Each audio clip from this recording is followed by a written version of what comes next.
Hi സുഹൃത്തുക്കളെ, നമ്മൾ ഭരണഘടനയുടെ പുതിയൊരു ക്ലാസ്സിലേക്ക് ഹാർദമായ സ്വാഗതം. നമ്മുടെ ദേശീയ വനിതാ കമ്മീഷൻ നിയമം 1990 ക്ലാസ് എന്ത് ചെയ്യണം, ഡീപ്പ് ലെവലായിട്ട് പഠിക്കണം കേട്ടോ. നമ്മൾ അടിത്തറയിട്ട് നമ്മൾ എന്താണ് ഓരോ വിഷയത്തിനെയും അങ്ങോട്ട് കീറി മുറിച്ച് അങ്ങോട്ട് എന്ത് ചെയ്യണം, എല്ലാ പോയിന്റും ആഡ് ചെയ്തിട്ട് നമ്മൾ പഠിക്കാൻ പോകുകയാണ്. നല്ല രീതിയിൽ നല്ല സൂക്ഷ്മതയോട് കൂടിയിട്ട് ക്ലാസ് നല്ല രീതിയിൽ ശ്രദ്ധിക്കുക. ഓരോ പോയിന്റുകളും ശ്രദ്ധിച്ചിട്ട് മനസ്സിലാക്കിയിട്ട് മാറ്റുക. കാണാപ്പാഠം പഠിക്കാതെ ദേശീയ വനിതാ കമ്മീഷനെയും കേരള വനിതാ കമ്മീഷനെയും ഒക്കെ മനസ്സിൽ കൊണ്ടുപോയിട്ട് പിക്ചർ വൈസ് മനസ്സിൽ കൊണ്ടുപോകണം കേട്ടോ. ആ പിക്ചർ വൈസ് കണ്ടിട്ട് എന്ത് ചെയ്യണം, ക്ലാസ്സിനെ പഠിച്ചു മാറ്റാനായിട്ട് ശ്രമിക്കണം. ഇപ്പൊ നമ്മള് ഏതിനെ ബേസ് ചെയ്തിട്ടാണ്, LGS മെയിൻസിനെ മുൻനിർത്തിയിട്ടും സെക്രട്ടേറിയറ്റ് OA, ലാബ് അസിസ്റ്റന്റ്, പിന്നെ കുറെ അസിസ്റ്റന്റ് ടൈം കീപ്പർ, അങ്ങനെ എക്സെട്ര ഇതിന്റെ ഒക്കെ മെയിൻസിനെ അടിസ്ഥാനമാക്കിയിട്ടാണ് ക്ലാസ്സുകൾ പോകുന്നത്.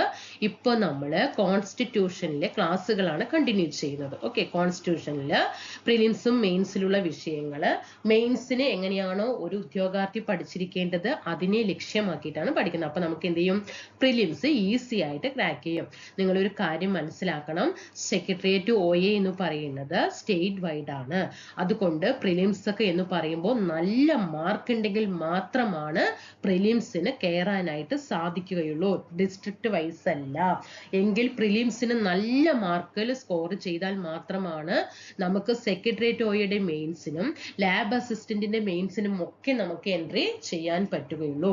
അപ്പൊ നിങ്ങൾ ഓരോ ടോപ്പിക്കും എന്ത് ചെയ്യണം, മെയിൻസിന് പഠിക്കുന്നത് പോലെ പഠിച്ച് മാറ്റിയാൽ നമുക്കത് മെയിൻസിനും യൂസായി, പിന്നെ പ്രിലിംസിനും യൂസ് ആകും. അതുകൊണ്ട് കാര്യം എന്താണ് എന്നുള്ളത് മനസ്സിലാക്കണം കേട്ടോ.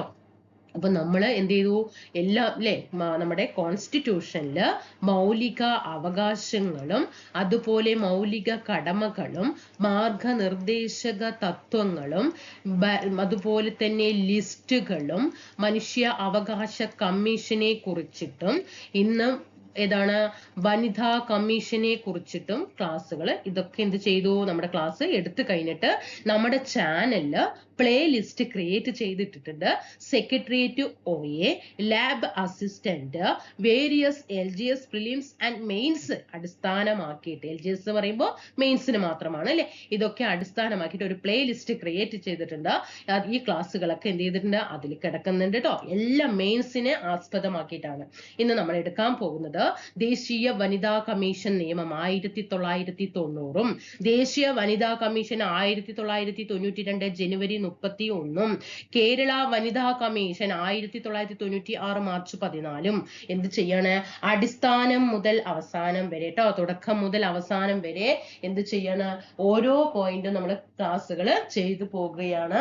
ഓക്കെ, അപ്പൊ നിങ്ങൾ അത്രത്തോളം ഇമ്പോർട്ടന്റ് കൊടുക്കുക. ഓരോ പോയിന്റും നമുക്ക് ശ്രദ്ധയോടെ സൂക്ഷ്മതയോടുകൂടി അവലോകനം ചെയ്തിട്ട് ക്ലാസ്സിലേക്ക് കടക്കാം കേട്ടോ. അപ്പൊ ക്ലാസ്സുകൾ ഇഷ്ടപ്പെടുകയാണെങ്കിൽ തീർച്ചയായിട്ടും സബ്സ്ക്രൈബ് ചെയ്ത് സപ്പോർട്ട് ചെയ്യണം. വലതുവശത്ത് കാണുന്ന ആ ബെൽ ബട്ടൺ കൂടിയിട്ട് ഇനേബിൾ ചെയ്തിടണം. ക്ലാസ്സിനെ കുറിച്ചിട്ട് മോശമാണെങ്കിലും നല്ലതാണെങ്കിലും നിങ്ങളുടെ അഭിപ്രായത്തിനനുസരിച്ചിട്ട് മാറ്റം വരുത്താനായിട്ട് ഞാൻ ശ്രമിക്കാം. താഴെ കമന്റ് ചെയ്യണം കൂട്ടുകാര്. നമുക്കൊക്കെ ക്ലാസ്സിലേക്ക് പോകാം. നമ്മള് പഠിക്കണം. നമ്മൾ കഴിഞ്ഞ LT ലെവലൊക്കെ നമുക്ക് മനസ്സിലാക്കാനായിട്ട് സാധിക്കുന്നുണ്ട് അല്ലെ. ദേശീയ മനുഷ്യാവകാശ സംരക്ഷണ നിയമം 93 എന്ന് പറഞ്ഞു അല്ലെ. മനുഷ്യാവകാശ കമ്മീഷൻ രൂപീകരിച്ചത് ഏതിനെ അടിസ്ഥാനമാക്കിയിട്ടാണ്. അപ്പൊ എപ്പോഴും പഠിക്കുമ്പോൾ സ്റ്റാർട്ടിങ് തന്നെ നല്ല രീതിയിൽ മനസ്സിലാക്കുക. ഞാൻ ഓരോ പോയിന്റും നിങ്ങൾക്ക് വ്യക്തതയോടുകൂടി പറഞ്ഞു തരാം, ഒപ്പം തന്നെ പഠിച്ചു വരണം. നമ്മൾ പഠിക്കുന്നത് ദേശീയ വനിതാ കമ്മീഷൻ ആണ് അല്ലെ. ദേശീയ വനിതാ കമ്മീഷൻ നമ്മൾ ആദ്യം എന്ത് പഠിക്കണം, ദേശീയ വനിതാ കമ്മീഷൻ നിയമം എന്താണ് എന്നുള്ളത് പഠിക്കുക. എന്നിട്ട് വേണം എന്ത് പഠിക്കേണ്ടത്, ദേശീയ വനിതാ കമ്മീഷനിലേക്ക് കടക്കേണ്ടത് കേട്ടോ.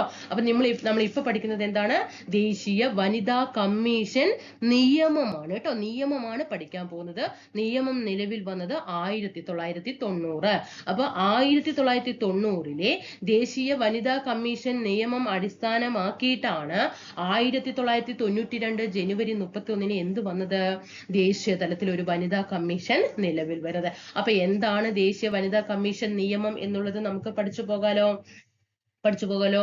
ഒന്നാമത്തെ പോയിന്റ് നിങ്ങൾ ഓരോന്ന് പറയുന്നതിനനുസരിച്ച് ശ്രദ്ധിച്ചു പോകണം. എന്തിനു വേണ്ടിയിട്ടാണ് നമ്മുടെ രാജ്യത്ത് ദേശീയ വനിതാ കമ്മീഷൻ നിയമം നിലവിൽ വന്നത്? നമുക്കറിയാം അല്ലെ, സ്ത്രീകൾക്ക് വേണ്ടിയിട്ടാണ് ഈ നിയമം നിലവിൽ വന്നിരിക്കുന്നത്. നമ്മുടെ രാജ്യത്ത് വർദ്ധിച്ചു വരുന്ന എന്താണ് മനുഷ്യ അവകാശ ലംഘനങ്ങൾ ഉണ്ട് അല്ലെ, ആർക്കെതിരെയാണ്? സ്ത്രീകൾക്കെതിരെയാണ്. അങ്ങനെ സ്ത്രീകളുടെ പ്രശ്നങ്ങളില് പരമാവധി നീതി ഉറപ്പാക്കാൻ വേണ്ടിയിട്ട് എന്താണ് നമ്മുടെ രാജ്യത്ത് സ്ത്രീകളുടെ പരമാവധി നീതി ഉറപ്പാക്കാൻ വേണ്ടിയിട്ട് ഇന്ത്യൻ പാർലമെന്റ് 1990 പാസാക്കിയതാണ് ഏത്?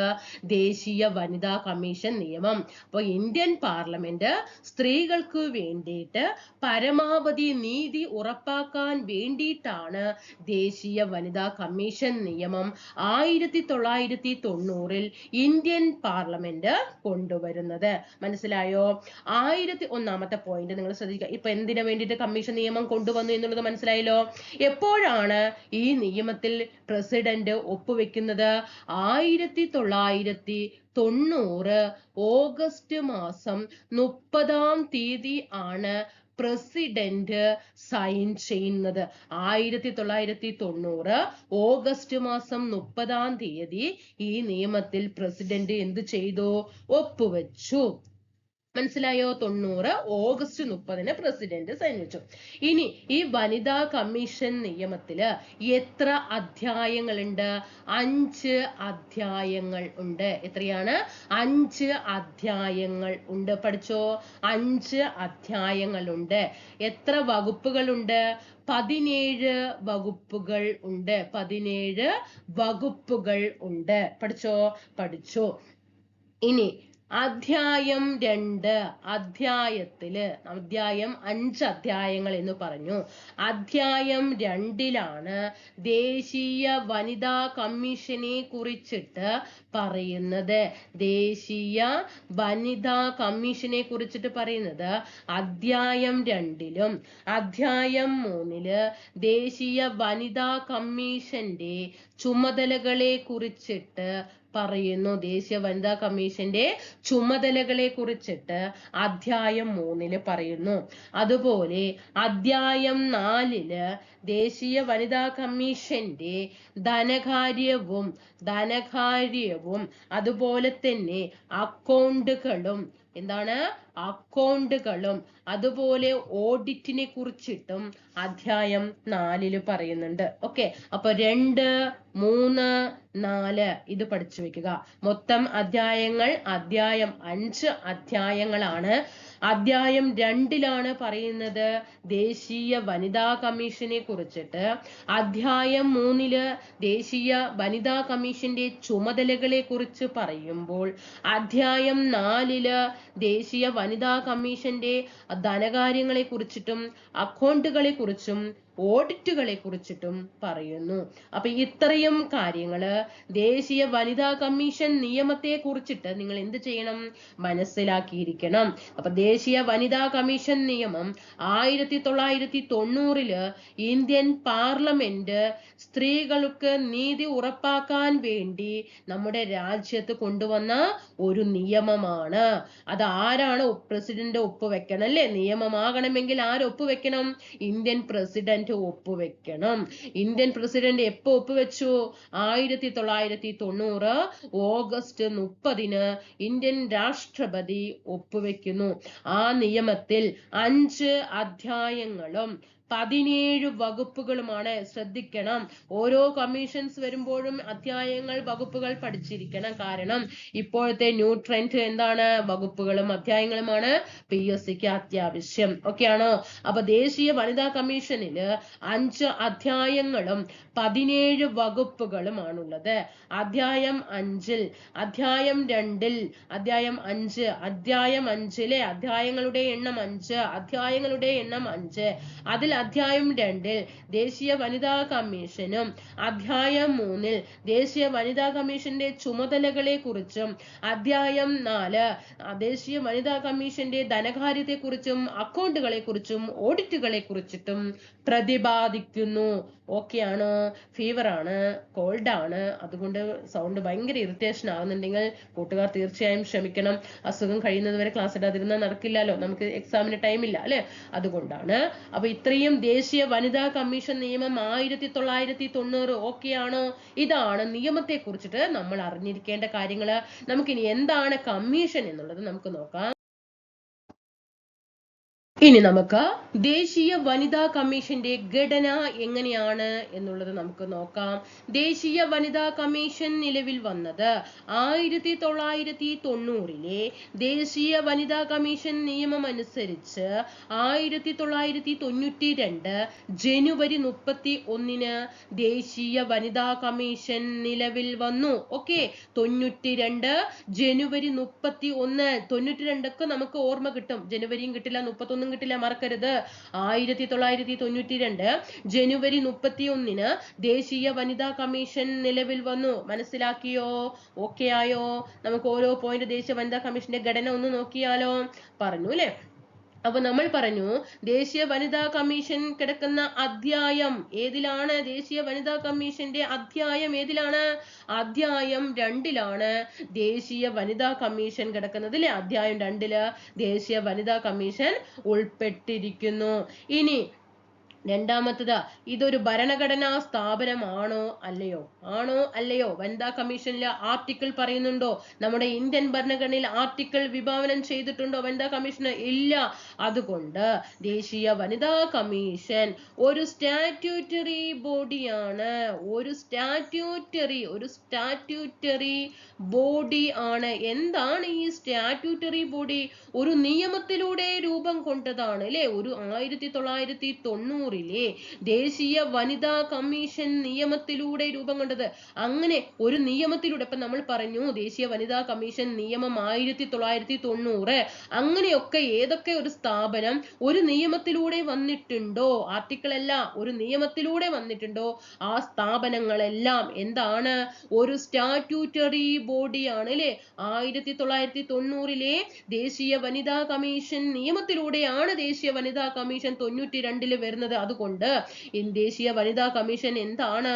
ഒരു സ്റ്റാറ്റ്യൂട്ടറി ബോഡിയാണ്. ഒരു സ്റ്റാറ്റ്യൂട്ടറി ബോഡിയാണ്. പഠിച്ചോ? എങ്കിൽ ദേശീയ വനിതാ കമ്മീഷന്റെ ആസ്ഥാനം എവിടെയാണ്? നിർഭയ ഭവൻ. എവിടെയാണ്? നിർഭയ ഭവൻ, ന്യൂഡൽഹി.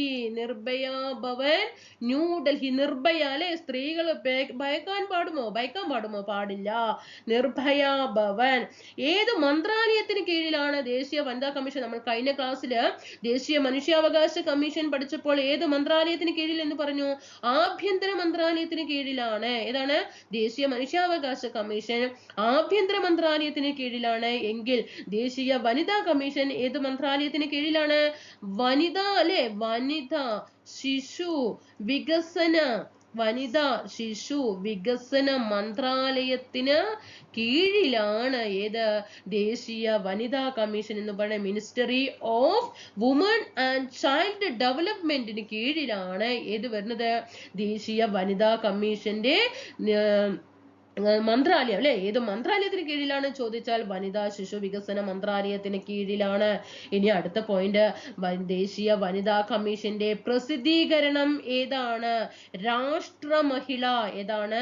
രാഷ്ട്രമഹിളയാണ് ദേശീയ വനിതാ കമ്മീഷന്റെ പ്രസിദ്ധീകരണം. ഏതൊക്കെ ഭാഷകളിലാണ് ഇത് പ്രസിദ്ധീകരിക്കുന്നത്? ഇംഗ്ലീഷ്. ഏതാണ്? ഇംഗ്ലീഷിലും അതുപോലെ തന്നെ ഹിന്ദിയിലുമാണ് എന്ത് ചെയ്യുന്നത്?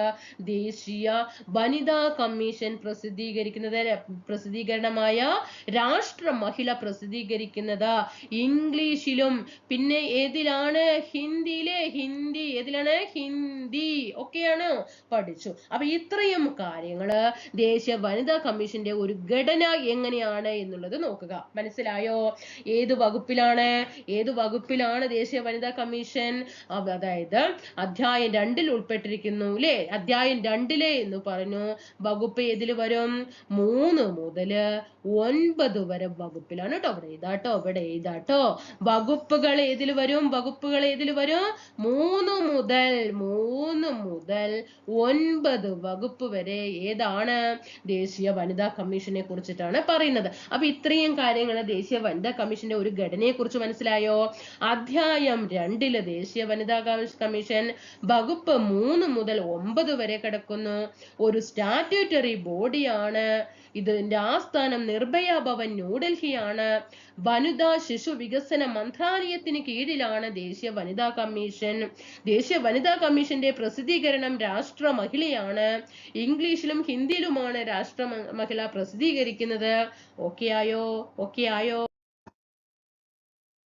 ഇനി നമുക്ക് ദേശീയ വനിതാ കമ്മീഷന്റെ രൂപീകരണത്തിലേക്കുള്ള അത് എങ്ങനെയാണ് അതിൽ രൂപീകരിക്കുന്നത്, എങ്ങനെയാണ് ഒരു കമ്മീഷനെ കൊണ്ടുവരുന്നത്, എങ്ങനെയാണ് അതിൽ അംഗങ്ങളെയൊക്കെ നിയമിക്കുന്നത് എന്നൊക്കെ നമുക്ക് നോക്കാം. എങ്ങനെയാണ് രൂപീകരണം?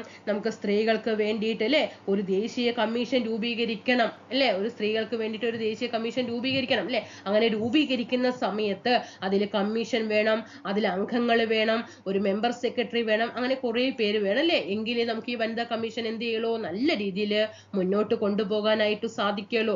എങ്കിൽ പഠിച്ചോ ദേശീയ വനിതാ കമ്മീഷനിൽ എത്ര അംഗങ്ങളാണ്? അംഗങ്ങൾ നോട്ട് ചെയ്യണേ. ദേശീയ വനിതാ കമ്മീഷനിലെ അംഗങ്ങൾ എങ്ങനെയാണ്? ഒരു ചെയർപേഴ്സൺ. എത്രയാണ്? ഒരു ചെയർപേഴ്സൺ. അതിപ്പോ നമുക്കറിയാം, എല്ലാവരുടെയും ഒരു ചെയർപേഴ്സൺ തന്നെയാണ്. പിന്നെയോ 5 അംഗങ്ങൾ. എത്രയാണ്? 5 അംഗങ്ങൾ. പിന്നെയോ ഒരു മെമ്പർ സെക്രട്ടറി. പഠിച്ചോ? അപ്പൊ എത്ര പേരായി? മൊത്തം എത്ര പേരായി? 7 പേര് അല്ലെ.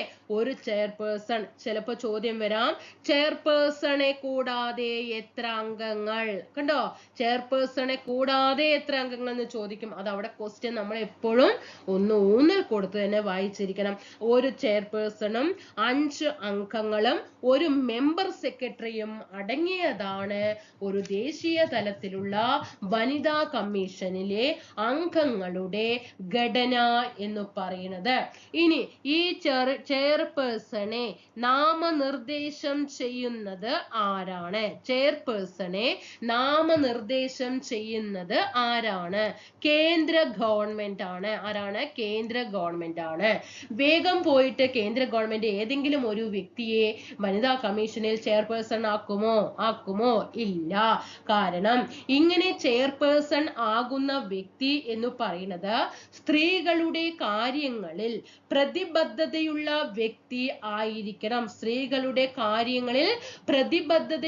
വ്യക്തി ആയിരിക്കണം. ചെയർപേഴ്സൺ എന്ന് പറയുന്നത്. അങ്ങനെയുള്ള ഒരു വ്യക്തിയെ ആണ് കേന്ദ്ര ഗവൺമെന്റ് ദേശീയ വനിതാ കമ്മീഷനിൽ ചെയർപേഴ്സൺ ആയിട്ട് നിയമിക്കുന്നത്. പഠിച്ചു. ഇനി 5 അംഗങ്ങളിൽ ഒരു ആൾ ആരായിരിക്കണം? SC വിഭാഗത്തിലും വേറെ ഒരു ആള് ഒരു ST വിഭാഗത്തിൽ നിന്നും അംഗം ആയിരിക്കണം. 5 അംഗങ്ങളിൽ ഒരാൾ ഒരു പട്ടികജാതി വിഭാഗക്കാരനും മറ്റ് ഒരാൾ പട്ടികവർഗ വിഭാഗക്കാരനും ആയിരിക്കണം. പഠിച്ചോ? അപ്പൊ അങ്ങനെ എത്ര ആളായി? 5 ആള് അല്ലേ. അതിൽ മസ്റ്റ് ആയിട്ടും ആര് വേണം? ഒരു SCയും വേണം, ഒരു ST വിഭാഗക്കാരും വേണം. ഇനി ഈ മെമ്പർ സെക്രട്ടറിയെ നാമനിർദ്ദേശം ചെയ്യുന്നതും ആര് തന്നെയാണ്? കേന്ദ്ര ഗവൺമെന്റ് തന്നെയാണ്. പഠിച്ചോ? ഇനി ഈ മെമ്പർ സെക്രട്ടറിക്ക് വേണ്ട യോഗ്യത നമ്മൾ പറഞ്ഞു. ഒരു ചെയർപേഴ്സണ് വേണ്ട യോഗ്യത എന്താണ് കേന്ദ്ര ഗവൺമെന്റ് അവിടെ പറഞ്ഞത്? സ്ത്രീകളുടെ കാര്യത്തിൽ പ്രതിബദ്ധതയുള്ള വ്യക്തി ആയിരിക്കണം. അവരെ കുറിച്ച് കൂടുതലായിട്ട് അറിയാനും സ്ത്രീകളുടെ കാര്യങ്ങളിൽ ഇടപെടാനും ഒക്കെ കഴിയുന്ന ഒരു വനിതയായിരിക്കണം അല്ലെ. ചെയർപേഴ്സൺ എന്ന് പറയുന്നത് ഒരു വനിതയായിരിക്കണം. അത് നിയമമാണ്. ഇനി ഒരു മെമ്പർ സെക്രട്ടറി ആകേണ്ട യോഗ്യതകൾ എന്തൊക്കെയാണ്? ഒന്നില്ലെങ്കിൽ യൂണിയൻ സിവിൽ സർവീസ്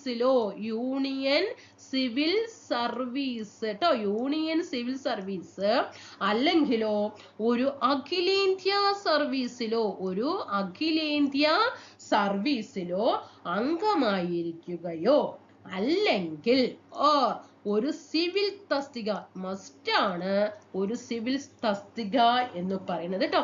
ഒരു സിവിൽ തസ്തികയിലുള്ള ഉദ്യോഗസ്ഥൻ ട്ടോ.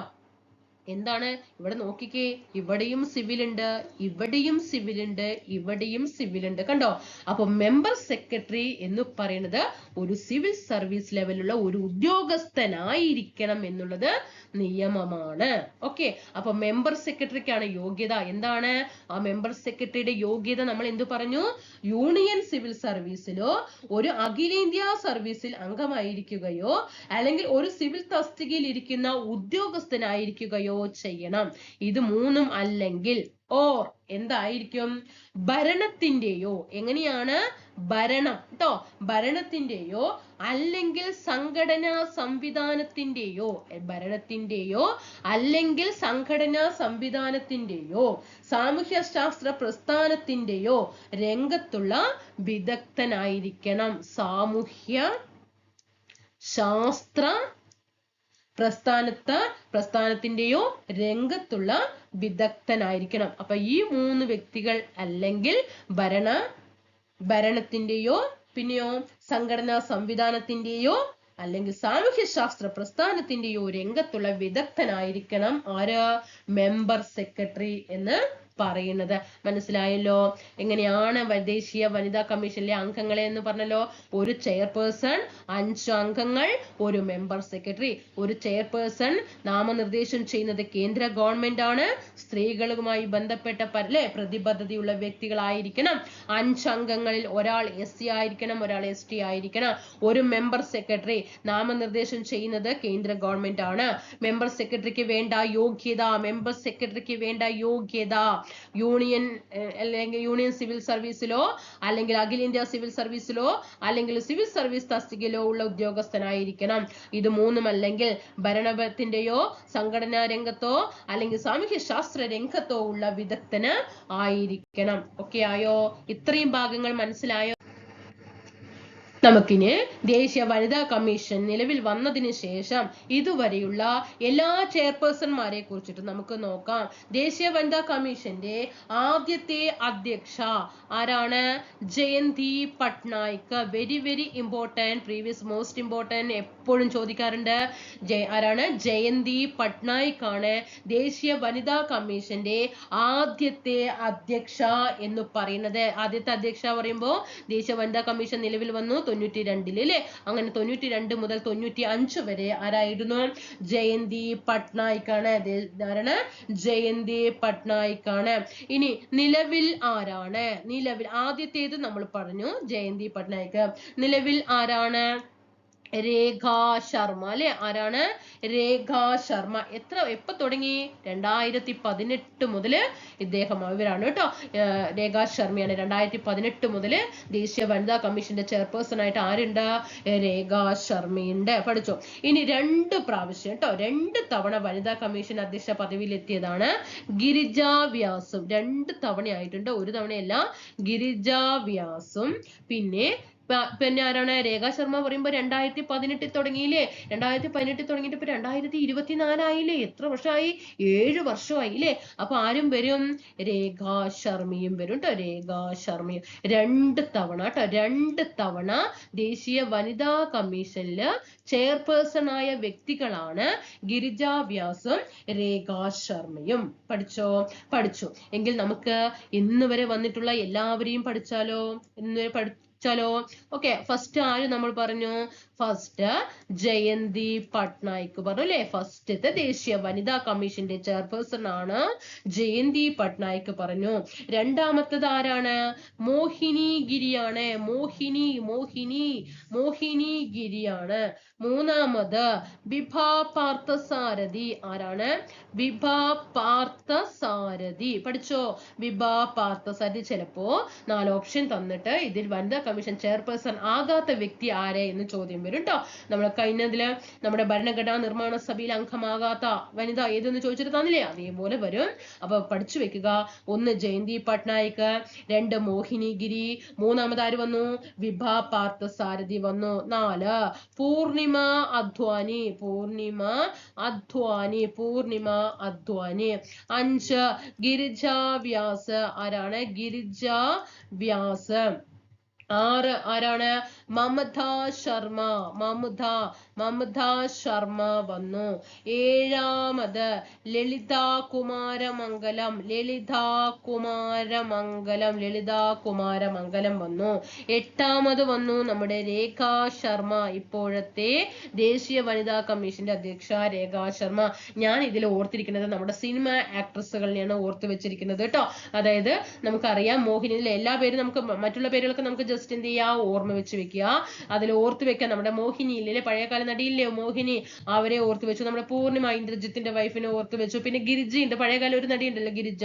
അതുപോലെ മമതയില്ലേ, മമത മോഹൻദാസ്. പിന്നെ KPSC ലളിതയില്ലേ, ഓക്കെ, രേഖയില്ലേ, രേഖ നടി. ഇവരൊക്കെ എന്ത് ചെയ്തു, മനസ്സിലൊന്ന് അവരുടെ പിക്ചർ, നമ്മളിപ്പോ അവരെ കാണണ്ട, അവരുടെ മനസ്സൊന്ന് ഒരു പിക്ചർ ഓടിച്ചാൽ മതി. അപ്പൊ നമുക്ക് എന്ത് ചെയ്യും, നമുക്ക് അതിൽ ഓർമ്മ കിട്ടും, നമുക്ക് എക്സാം ഹാളിൽ ക്ലിക്ക് ചെയ്യാനായിട്ട് പറ്റും. പിന്നെ നമുക്ക് പഠിക്കാനുള്ളത് ആരേ ഉള്ളൂ, ജയന്തി പട്നായിക്, വിഭ പാർത്ഥസാരഥി ഒക്കെ അല്ലേ പഠിക്കാനുള്ളൂ.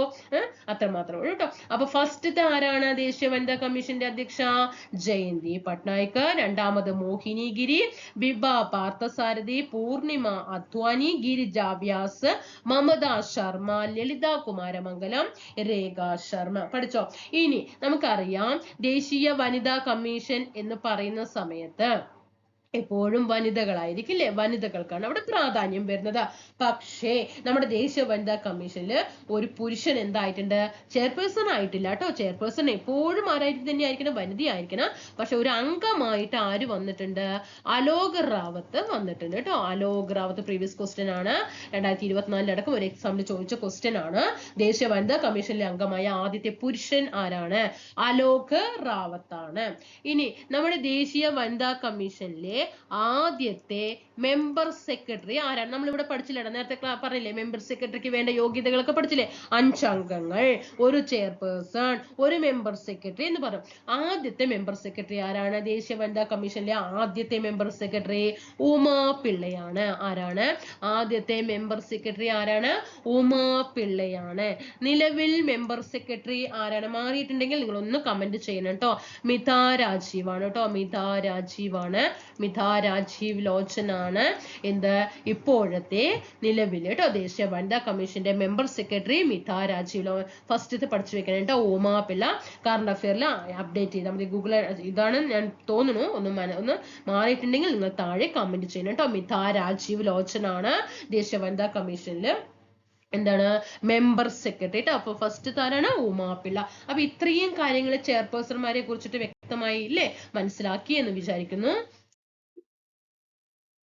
ഇനി നമുക്ക് ദേശീയ വനിതാ കമ്മീഷന്റെ കാലാവധിയിൽ ഇവർക്ക് എത്ര വർഷമാണ് ഇവർക്ക് കാലാവധി എന്നൊക്കെ നമുക്ക് നോക്കാം പഠിക്കാം കേട്ടോ. കാലാവധി ഓക്കെ, എത്ര വർഷമാണ് ദേശീയ വനിതാ കമ്മീഷന്റെ കാലാവധി എന്ന് പറയുന്നത്, ഇതൊക്കെ ആരാ നിശ്ചയിക്കുക? ദേശീയ വനിതാ കമ്മീഷന്റെ കാലാവധിയൊക്കെ നിശ്ചയിക്കുന്നത് ആരാണ്? കാലാവധിയൊക്കെ നിശ്ചയിക്കുന്നത് ആരാണ്? കേന്ദ്ര ഗവൺമെന്റ് ആണ്. ആരാണ്? കേന്ദ്ര ഗവൺമെന്റ് ആണ് കാലാവധി നിശ്ചയിക്കുന്നത് കേട്ടോ. കാലാവധി നിശ്ചയിക്കുന്നത് എത്രയാണ് കാലാവധി? 3 വർഷം അല്ലേ? 3 വർഷം അല്ലെങ്കിൽ 65 വയസ്സ് ഏതാണോ ആദ്യം, അങ്ങനെ 3 വർഷം അല്ലെങ്കിൽ 65 വയസ്സാണ് ദേശീയ വനിതാ കമ്മീഷൻ ചെയർപേഴ്സന്റെയും അംഗങ്ങളുടെയും ഉദ്യോഗ കാലാവധി എന്ന് പറയുന്നത് 3 വർഷം അല്ലെങ്കിൽ 65 വയസ്സാണ്. ഓക്കെ ആണല്ലോ? ഓക്കെ. പക്ഷെ നമ്മുടെ നിയമത്തില് 3 വർഷം എന്നുള്ളത് പരാമർശിക്കുന്നുണ്ട് കേട്ടോ. പക്ഷെ നിയമത്തിൽ ഒരിക്കലും ഈ 65 വയസ്സ് എന്നുള്ളത് എന്ത് പറയുന്നില്ല, നമ്മുടെ 1990 ദേശീയ വനിതാ കമ്മീഷൻ നിയമത്തിൽ എന്ത് ചെയ്യുന്നില്ല, പരാമർശിക്കുന്നില്ല. 65 വയസ്സ് എന്നുള്ളത് എന്ത് ചെയ്യുന്നില്ല, പരാമർശിക്കുന്നില്ല. കാലാവധി 3 എന്നുള്ളത് എന്ത് ചെയ്യുന്നുണ്ട്, പരാമർശിക്കുന്നുണ്ട്. മനസ്സിലാക്കി വെക്കുക. അപ്പൊ കാലാവധി നിശ്ചയിക്കുന്നത് ആരാണ്? കേന്ദ്ര ഗവൺമെന്റ് ആണ്. ഇനി ഇനി ഇവരെ എങ്ങനെയാണ് ഇവർക്ക് എന്തെങ്കിലും അല്ലെ നമുക്ക് നീക്കം ചെയ്യേണ്ട ഒരു ആവശ്യം വരും അല്ലെ? ഏതൊക്കെ സമയത്തിലാണ് നമുക്ക് ഈ ദേശീയ വനിതാ കമ്മീഷന് കേന്ദ്ര ഗവൺമെന്റിന് നീക്കം ചെയ്യാനുള്ളത് സമയം വരിക? ഏതൊക്കെ സന്ദർഭങ്ങളിലാണ് ചെയർപേഴ്സണെയും അംഗങ്ങളെയും ഒക്കെ ഈ 3 വർഷം അല്ലെങ്കിൽ 65 വയസ്സിന്റെ ഉള്ളില് ഏതൊക്കെ സന്ദർഭങ്ങളിൽ അവരെ നീക്കം ചെയ്യാം? ഓക്കെ, ചെയർപേഴ്സണെയും അംഗങ്ങളെയും പുറത്താക്കുന്നതിനുള്ള കാരണങ്ങൾ അല്ലെ? പുറത്താക്കും, അതായത് ഔദ്യോഗിക കാലാവധി ഇരിക്കുന്ന സമയത്ത് തന്നെ ഇവരെ പുറത്താക്കാനുള്ള കാരണങ്ങൾ എന്തൊക്കെ കൊണ്ടാണ് അല്ലെ? നല്ല രീതിയിൽ കൊണ്ടുപോകുകയാണെങ്കിൽ നീക്കം ചെയ്യേണ്ടി വരില്ല അല്ലെ? പക്ഷെ അല്ലാത്ത സമയത്ത് എന്ത് ചെയ്യേണ്ടി വരും? ഇവരെ പുറത്താക്കേണ്ടി വരും. ഏതൊക്കെ സന്ദർഭങ്ങളിലാണ്? ഒന്നാമത് നിർധനനായി തീരുക അല്ലെ? നിർധനനായി അല്ലെങ്കിൽ പാപ്പരായി, നിർധനനായി തുടരുക. നിങ്ങൾ ഇവിടെ പറയുന്ന ഓരോ പോയിന്റും ശ്രദ്ധിക്കുക. നമ്മൾ കേരള സംസ്ഥാന കേരള വനിതാ കമ്മീഷൻ എടുക്കുന്ന സമയത്ത് ഇതിൽ തന്നെ പറയുന്നു, ഇന്നത്തെ ക്ലാസ് തന്നെ കേരള വനിതാ കമ്മീഷനും എടുത്തു തരും. അപ്പൊ അതിലും എന്ത് തന്നെയാണ്? അവരെ പുറത്താക്കാനുള്ള കാരണവും എന്ത് തന്നെയാണ്? ഈ പറയുന്ന കാര്യങ്ങൾ തന്നെയാണ് അവിടെയും പറയുന്നത്. അപ്പൊ നമ്മൾ എന്ത് ചെയ്യും? അത് വീണ്ടും അവിടെ റിപ്പീറ്റ് ചെയ്യില്ല. അപ്പൊ ഇതേ കാരണങ്ങൾ കൊണ്ട് തന്നെയാണ് കേരള വനിതാ കമ്മീഷനിലും ചെയർപേഴ്സണെയും അംഗങ്ങളെയും നീക്കം ചെയ്യുക കേട്ടോ. ഒന്ന് നിർധനനായി തീരുക, അല്ലെങ്കിൽ എന്താണ്? പാപ്പരാകുക അല്ലെ? ഇനി പിന്നെ എന്ത് വരാം? സദാചാര കുറ്റം. അതായത് സദാചാരം പറയുമ്പോൾ നിങ്ങൾക്ക് അറിയാലോ അല്ലെ? സദാചാര വിരുദ്ധ കുറ്റം അല്ലെ? ലൈംഗികപരമായിട്ടുള്ള കുറ്റകൃത്യങ്ങളിൽ ഏർപ്പെട്ട് കഴിഞ്ഞാലും എന്താകും? ഇവരെ നീക്കം ചെയ്യാനായിട്ട് പറ്റും. ഇനി ഇവർക്ക് മാനസിക അസ്വാസ്ഥ്യം ഉണ്ടാകുക, മാനസിക അസ്വാസ്ഥ്യം അല്ലെ? മെന്റലി ഇതായി കഴിഞ്ഞാലും എന്ത് ചെയ്യും? ഇവരെ പുറത്താക്കാനുള്ള അധികാരം ആർക്കുണ്ട്? കേന്ദ്ര ഗവൺമെന്റിന് ഉണ്ട്. ഇനി ഇവരുടെ പ്രവർത്തിക്കാനായിട്ട് ഇവർ വർക്ക് ചെയ്യാതെ അവിടെ മിണ്ടാതിരുന്നാൽ പറ്റുമോ? പറ്റില്ല അല്ലെ? പ്രവർത്തിക്കാൻ വിസമ്മതിക്കുക കേട്ടോ, പ്രവർത്തിക്കാൻ വിസമ്മതിക്കുക. അതുപോലെ ഇവർക്ക് പ്രവർത്തിക്കാൻ വേണ്ടിയിട്ട് പ്രാപ്തി ഇല്ലാത്ത ഒരു അവസ്ഥ വരും. അപ്പൊ നമ്മൾ പഠിക്കുന്നുണ്ട് അല്ലെ? നമുക്ക് പഠിക്കാൻ നല്ല കഴിവില്ലെങ്കിൽ നമുക്ക് PSC നിൽക്കാൻ പറ്റുമോ? പറ്റില്ല അല്ലെ? അപ്പൊ ഒരു ദേശീയ വനിതാ കമ്മീഷൻ അംഗങ്ങൾക്കും ചെയർപേഴ്സണും എന്നൊക്കെ പറയുമ്പോൾ അത് ചെയ്യാൻ എന്ത് വേണം? പ്രാപ്തി വേണം അല്ലെ? നല്ല കഴിവ് വേണം. ആ പ്രാപ്തി ഇല്ലാത്ത സമയത്തും എന്ത് ചെയ്യാം? ഇവരെ സൗണ്ട് ഉണ്ട് കേട്ടോ. ഓക്കെ, പ്രവർത്തിക്കാൻ വിസമ്മതിക്കുക, അല്ലെങ്കിൽ പ്രാപ്തി ഇല്ലാത്ത സമയത്തും എന്ത് ചെയ്യാം? ഇവരെ നീക്കം ചെയ്യാവുന്നതാണ്. അതുപോലെ തന്നെ ഇവര് ആരൊക്കെ? ഈ ചെയർപേഴ്സണും അതുപോലെ തന്നെ അംഗങ്ങളും എന്താണ്? ആ സ്ഥാനത്ത് തുടരുന്നത് പൊതു താല്പര്യത്തിന് എതിരാണെന്ന് തോന്നിയാൽ, പൊതു താല്പര്യത്തിന്, ഓർമ്മയുണ്ടോ? കഴിഞ്ഞ നമ്മുടെ കേരള വനിതാ കമ്മീഷനിലെ ജോസഫൻ, ഓർമ്മയുണ്ടോ? എന്താണ് അല്ലെ? ജോസഫിനെ പുറത്താക്കി, പെട്ടെന്ന് അവര് രാജിവെക്കേണ്ടി വന്നു. കാരണം എന്താണ്? പൊതുജനങ്ങളുടെ എതിർപ്പ് അവിടെ വന്നു അല്ലെ? അവരെ അങ്ങോട്ട് മാറ്റണം. ഒരു സ്ത്രീ ഫോണിലൂടെ പറഞ്ഞപ്പോ അനുഭവിച്ചോ എന്ന് പറഞ്ഞിട്ട് നമ്മൾ ഫോൺ സംഭാഷണമൊക്കെ കേട്ടതാണ് അല്ലെ? അത് പറയുന്നുണ്ട്. എന്താണ്? അവിടെ പൊതു താല്പര്യം എതിരായി, അവരെ ആ സ്ഥാനത്ത് നിന്ന് നീക്കം ചെയ്യാൻ സർക്കാരിന് സമ്മർദ്ദമുണ്ടായി. എന്ത് ചെയ്തു? അവർക്ക് വേഗം രാജിവെച്ചിട്ട് ഒഴിയേണ്ടി വന്നു അല്ലെ? അപ്പൊ അങ്ങനെയുള്ള സന്ദർഭങ്ങളിലൊക്കെ എന്ത് ചെയ്യാം? കേന്ദ്ര ഗവൺമെന്റിനും കേരള ഗവൺമെന്റിനും ഒക്കെ എന്ത് ചെയ്യാം? അംഗങ്ങളെയൊക്കെ ഒഴിവാക്കാം. അപ്പൊ ഇത്രയും കാര്യങ്ങൾ മനസ്സിലായോ? ഏതൊക്കെ സന്ദർഭങ്ങളിലാണ് കമ്മീഷനെയൊക്കെ നീക്കം ചെയ്യുന്നത്? കേന്ദ്ര ഗവൺമെന്റ് ആണ് കാലാവധി നിശ്ചയിക്കുന്നത്. 3 വർഷം അല്ലെങ്കിൽ 65 വയസ്സാണ് കാലാവധി. 65 വയസ്സ് നിയമത്തിൽ പരാമർശിക്കുന്നില്ല. ഇനി എന്തൊക്കെയാണ് പുറത്താക്കാനുള്ള കാരണങ്ങൾ? ഓക്കെ ആയോ? ഇനി നമ്മുടെ ദേശീയ വനിതാ കമ്മീഷനിലെ കുറച്ച് കമ്മിറ്റികളെ കുറിച്ച് പറയുന്നുണ്ട്. എന്താണ് ഈ കമ്മിറ്റി എന്ന് പറഞ്ഞാൽ, നമുക്കറിയാം നമ്മുടെ ഇപ്പൊ കേരളത്തിലാണെങ്കിലും നമ്മുടെ ഇന്ത്യയെ മൊത്തമായിട്ട് കണക്കാക്കുകയാണെങ്കിലും സ്ത്രീകൾക്ക് പലതരം പ്രശ്നങ്ങൾ നേരിടേണ്ടി വരുന്ന സമയത്ത് അവർക്കൊരു ആശ്വാസമാകാനാണ് ഈ ദേശീയ വനിതാ കമ്മീഷൻ എന്ന് പറയുന്നത് അല്ലെ? ചിലപ്പോൾ അതിഗൗരവമായിട്ടുള്ള പ്രശ്നങ്ങൾ വരുന്ന സമയത്ത് അത് ദേശീയ വനിതാ കമ്മീഷന്റെ കയ്യിൽ ഒതുങ്ങിക്കൊള്ളണം എന്നില്ല. ആ സമയത്ത് കേട്ടോ വനിതാ കമ്മീഷൻ ഏറ്റെടുക്കുന്ന പ്രത്യേക വിഷയങ്ങൾ ഉണ്ടാവില്ലേ? ഇപ്പോ സെക്ഷലി ആണെങ്കിലും അല്ലെങ്കിൽ ഒരു പോക്സോ കേസുകൾ, അങ്ങനെ ഒരുപാട് വലിയ വലിയ കേസുകൾ വരും അല്ലെ? ആ സമയത്തൊക്കെ എന്താണ്? പ്രത്യേക വിഷയങ്ങളായിട്ട് വനിതാ കമ്മീഷനെ ഏറ്റെടുക്കേണ്ടി വരും. നോർമലായിട്ട് കൊണ്ടുപോകുന്ന സ്ത്രീകളുടെ പ്രശ്നങ്ങളല്ലാതെ പ്രത്യേക വിഷയങ്ങള് ദേശീയ വനിതാ കമ്മീഷന് കൈകാര്യം ചെയ്യുന്നതിനായിട്ട് കമ്മീഷൻ എന്ത് ചെയ്യും? കമ്മിറ്റികളെ നിയമിക്കും. എന്താണ്? കുറച്ച് കമ്മിറ്റികളെ അവിടെ നിയമിക്കും കേട്ടോ. ആ കമ്മിറ്റികളില് അംഗങ്ങളെ നിയമിക്കുന്നത് ആരാണ്? കമ്മിറ്റികളിലെ അംഗങ്ങളെ നിയമിക്കുന്നത് കേന്ദ്ര ഗവൺമെന്റ് ആണോ? പറയേ പഠിച്ചു വന്നവരൊക്കെ ഒന്ന് പറഞ്ഞേ. അംഗങ്ങളെ ഈ കമ്മിറ്റിയിൽ കേട്ടോ, ദേശീയ വനിതാ കമ്മീഷനല്ല, ദേശീയ വനിതാ കമ്മീഷൻ പ്രത്യേക വിഷയങ്ങൾ കൈകാര്യം ചെയ്യുന്ന സമയത്ത് കമ്മിറ്റികളെ നിയമിക്കും. ആ കമ്മിറ്റിയിലെ അംഗങ്ങളെ നിയമിക്കുന്നത് ആരാണ്? അത് കമ്മീഷനാണ് കേട്ടോ. വനിതാ കമ്മീഷൻ തന്നെയാണ് അതിലെ അംഗങ്ങളെ എന്ത് ചെയ്യുക? നിയമിക്കുക കേട്ടോ. ഇനി ഈ തെരഞ്ഞെടുക്കപ്പെടുന്ന കമ്മിറ്റികൾ ഉണ്ടല്ലോ, ഈ തെരഞ്ഞെടുക്കപ്പെടുന്ന കമ്മിറ്റി അംഗങ്ങൾക്ക് എന്ത് ചെയ്യാ? നമുക്ക് കമ്മിറ്റിയുടെ മീറ്റിങ്ങുകളൊക്കെ പങ്കെടുക്കുക, അതുപോലെ തന്നെ അവിടെ കാര്യങ്ങളൊക്കെ അവതരിപ്പിക്കുക, എല്ലാം ചെയ്യാം. പക്ഷെ എന്തുണ്ടാകില്ല? കമ്മീഷനില് വോട്ടവകാശം ഉണ്ടായിരിക്കില്ല കേട്ടോ. ഈ കമ്മിറ്റികളിലെ അംഗങ്ങൾക്ക് വോട്ടവകാശം ഉണ്ടായിരിക്കില്ല. വോട്ടവകാശം ഉണ്ടായിരിക്കില്ല. എന്തുമാത്രം ഉണ്ടാകും? തെരഞ്ഞെടുക്കപ്പെടുന്ന കമ്മിറ്റി അംഗങ്ങൾക്ക് എന്തുണ്ടാകും? കമ്മിറ്റിയുടെ മീറ്റിങ്ങുകളിൽ പങ്കെടുക്കാനും അതിന്റെ നടപടികളിലൊക്കെ പങ്കെടുക്കാനും മാത്രമേ എന്തുള്ളൂ? അവകാശം ഉള്ളൂ. വോട്ടവകാശം ഉണ്ടായിരിക്കുന്നില്ല. അതുപോലെ തന്നെ നമ്മൾ മനസ്സിലാക്കേണ്ട കാര്യം, കമ്മീഷനും എന്ത് ചെയ്യാം? അതിന്റെ കമ്മിറ്റികളും ഒക്കെ എന്ത് ചെയ്യാം?